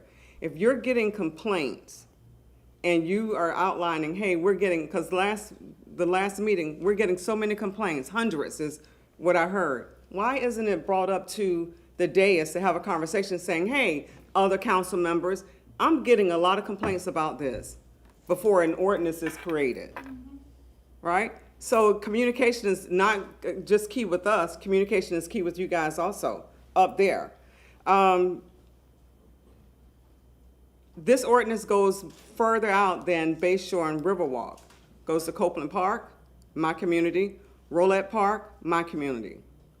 So it's larger than just Bay Shore and Riverwalk. So I think providing information, data. If you don't have the data, Councilmember Maniscalco, I agree with you. Why can't it be education before? If the workshop is not slated until March, then guess what? Create your robust education now on things that they should be doing. Right, to get prepared for that possible ordinance, and then track it. If you see that there's an improvement, you may not have to do an ordinance, because again, there's no way that people should be fined. I don't agree with that. And it's not the kids that's going to be fined, it's going to be the parents that's going to be fined. With TICO going up, rent going up, another $75 may break somebody. So I think that this has to be well thought out. I love the ideas that the other groups had in regards to how are you testing this and looking in other places, right? Connie Burton said we have to share. We should share. There should be a way. I used to, all the time, but didn't understand, because I'm just walking. But I hear somebody coming up behind me saying bike, bike, bike, and I'm like, okay, which side am I supposed to go on? So education is very important. Identification is very important. So workshop is very important and being very intentional on how we resolve and mold this together to work together. Thank you. Thank you, Robin. Mr. Chair, may I really Councilman quick? Greer. Thank you so much, sir. I again, and this is not dealing with this issue, I wanted to again confirm Alan Cohn is my nomination. Alternate Jason Marlowe, because I may not be here for that. I apologize that I have to leave at this time for something. My apologies. I wanted to thank the chairman. I know, I've been chair before in 2019, and being chairman or chairwoman of city council is very, very difficult, and you try to find a way through, and it's hard. It's always hard, and so I just wanted to thank you, sir, because I just wanted to thank you. I tried. And everybody, thank you. Thank you. Try. Okay, that concludes public comment. We could have council discussion, but I want to frame this issue. This item is the second reading of a proposed ordinance. So right now, in front of council, we have the choice. We can vote this up, vote this down, or continue it. Depending upon the outcome of that vote, we can have further discussion, has been insinuated in previous discussions. What is the will of council? Councilwoman Hurtak. We'll see where this goes, but I motion to vote this down and take this issue to an April 23rd workshop with 2 public meetings in the interim. Well, is there anybody let's start with this. Is there anybody that wants to read this ordinance? Just to keep it clean. Is there anybody here that wants to read the ordinance? No. Okay. That being said, I have a motion to. I'll second the motion for discussion. No, he already did. Okay. So we have a motion from Councilwoman Hurtak, a second from Councilman Carlson, to. What would be the proper reading of that? My suggestion is you take it step by step. You have 3 motions of what I heard rolled into one. So we're going to do one at a time. Yeah. This is a motion to reject or to deny. I motion to deny the ordinance. Okay. And what's the file number and what's the? File number, it's this, 2025-8, chapter 16 and 23.5. Okay, so we have a motion from Councilwoman Hurtak to deny file number 8, chapter 16 and 23.5, a second from Councilman Carlson. Please record your vote. Do you want to have this? Well, Wait, discussion? you don't have to record. Yeah, do you have it loaded? Do you want to Okay, have you don't. discussion on the motion? Do you have a discussion to deny? Is this a discussion to deny, Councilman Maniscalco? I have Okay. a question. Okay. Instead of denying, can we continue it to a date Well, not set until after the the- workshop kind of thing? That'd be out of order because the motion on the floor is to deny. So, But you can supersede that motion. We If can there's a make it. can I substitute- answer this Yeah, question? if Is I it can have. to the- Councilwoman Hurtak. So the question is, so what I would love to do is be able to pull this back in a different form after we have a workshop on it. But our attorney is telling us we have to separate those 3 things, so that's what I'm doing. Can I make a suggestion, if that is your intent, that you rescind that motion and continue this to a future You date? cannot do that. No? Okay, No, it that has, answers it my is a question. noticed public hearing that has to be continued to a date and time and location certain. No, that's what I'm saying, to a future date. Pick a future date Pick- farther but if you- out that if you you know pick- that you could have a workshop before that time. So I'm the maker of the motion, and I say, no, I'm not going to do that, Okay. because I feel like this motion, this ordinance You needs to want be this rewritten. you want this to die. Well, I want it rewritten Okay. significantly enough after hearing from the public. We have to have Okay. a first reading on a new document Okay, instead of. okay, very good. So that's the intent. So everybody understands the intent. Right. I think that, Councilman Miranda. I don't know what rewritten means. After the workshop. I know what that means, but in what form, after the 2 workshops, and how you're gonna write it, in what form? We make the suggestions after we have the workshop discussion. You're gonna have And then bike we- lanes, then walk we- lanes. Well, we bring it back for first reading after the workshop, after we have that bigger Okay, discussion. hold on. We're not workshopping it right now. So the motion on the floor is to deny this motion. We have a motion from Councilwoman Hurtak. We have a second from Councilman Carlson. All the rest of them would be subsequent business. All those in favor of that motion say aye. Aye. Opposed? The ayes have it unanimously. Okay. This motion has died. Now, in new business today, you can bring up a motion to have an item on. Can we The do it motion now? has passed, the ordinance has died. The motion has passed, the ordinance has died, correct. Can we do it now since the public's here? No, so no, they can- we'll do it in new business, because we've Well, got, then I'll just say that I will support a workshop, you know, so the people know that, you know, when it comes. Councilwoman Hurtak, thank So you. I just want to let the public know that the first available workshop date is April 23rd. We will publicly notify you, but April 23rd is what I will motion because that is the first workshop date that has space on it. But in the meantime, I would also like to work with staff and TPD to have public meetings. And I will, I know the city will do their best to put that information out, and I will share it as well. And I know other council members will as well. So look forward to that motion. I will try to snip it after council today and put it in, on social media. Thank you. And the reason why I said we got to bring this back to new business, I just want to remind council, part of this stuff is order and predictability, and, you know, moving things around on the agenda. People have expectations. If we don't stick to business and we don't stick to the pattern, we really need to do a better job of making sure that we follow the agenda, follow what's approved, because people have expectations. They adjust their schedules to be here. Yeah. So that's the reason why I want to just continue. Mr. Chairman? This. Yes, Mr. Councilman Maniscalco. If I may, so you're going to bring up the workshop motion in new business? Yes. Would you consider, if you want to make the motion, you know, along with this, that in the meantime, between now and the workshop, that since the communications department is ready to go with this robust educational component, how we word it, we'll figure it out at new business, but in the meantime, go out into the community and say, we want you to be safe on the Riverwalk. But, you know, I brought up Riverwalk concerns. Let's stop for a second. Again, this is all discussion for new business. No, just for something for I know, her but tech- we can bring that up in new business. Okay. Okay, hold on. Very good. Okay, we really are pressed for time. So Councilman Vieira has left. His item was 66. We had an agenda review to move that item before lunch so that he could be a part of that conversation.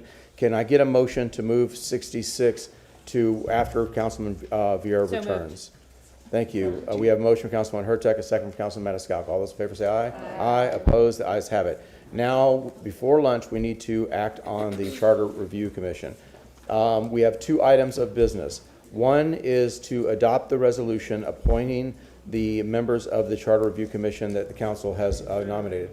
So moved. Okay, Councilman, Mr. Shelby. And also designating the facilitator and legal counsel. Yes. You have that in front of you. Yes. Okay, just for the. Although before you do that, it is incomplete. If you look down where it says city council alternate, I'm getting there. but I'd rather have it not moved until you have that decided. So we want to do that one first? Please. Okay, so for what we'll do is we have to fill an alternate member of the Charter Review Commission. That is before council, Councilwoman Hurtak. So my nomination for alternate is Allison Hewitt. Thank you. We have a motion, we have a nomination from Councilwoman And you Hurtak. don't need a second. No, we don't need a second. Is there another nomination? I'll make his nomination, Jason Marlowe. Okay, we have a nomination of Jason Marlowe. Is there any other nominations? No. Is there any other nominations? Are there any other nominations? The nominations are closed. Okay, I heard Allison Hewitt first.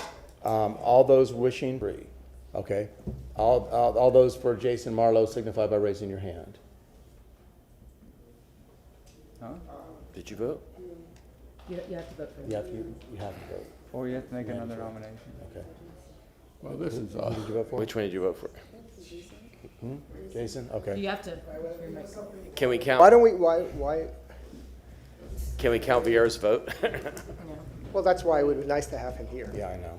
Well, but the thing is, it was his choice. No, it was not his choice, it was Well, his business. Again, but that's a choice. Okay, let's not discuss So- that now. That's water under the bridge. Yeah. Okay, Yes. so that motion, anybody would like to reconsider their vote? No.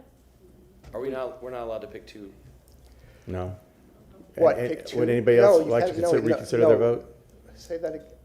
And by the way, for the purposes of the record and the transcript, I don't know how that vote is recorded, Madam Clerk. Do you know? Okay, right now, I will, for the record, the vote was Allison Hewitt, 3. That would be Councilman Miranda, Councilman Maniscalco, and Councilwoman Hurtak.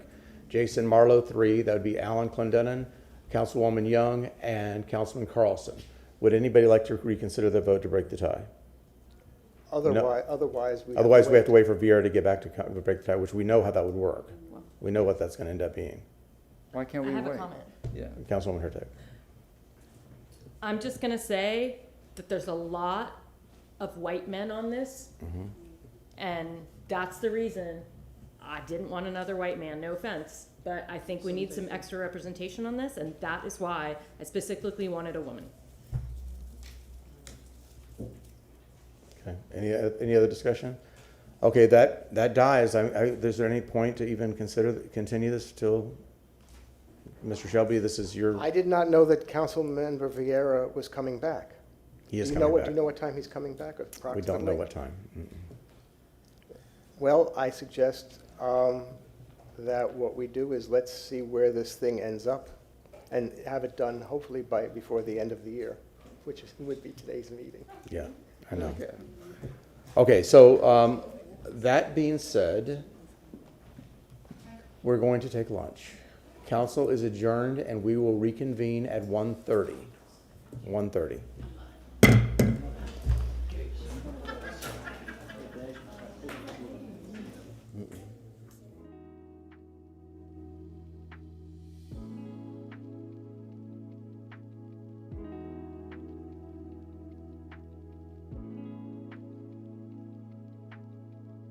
Muted.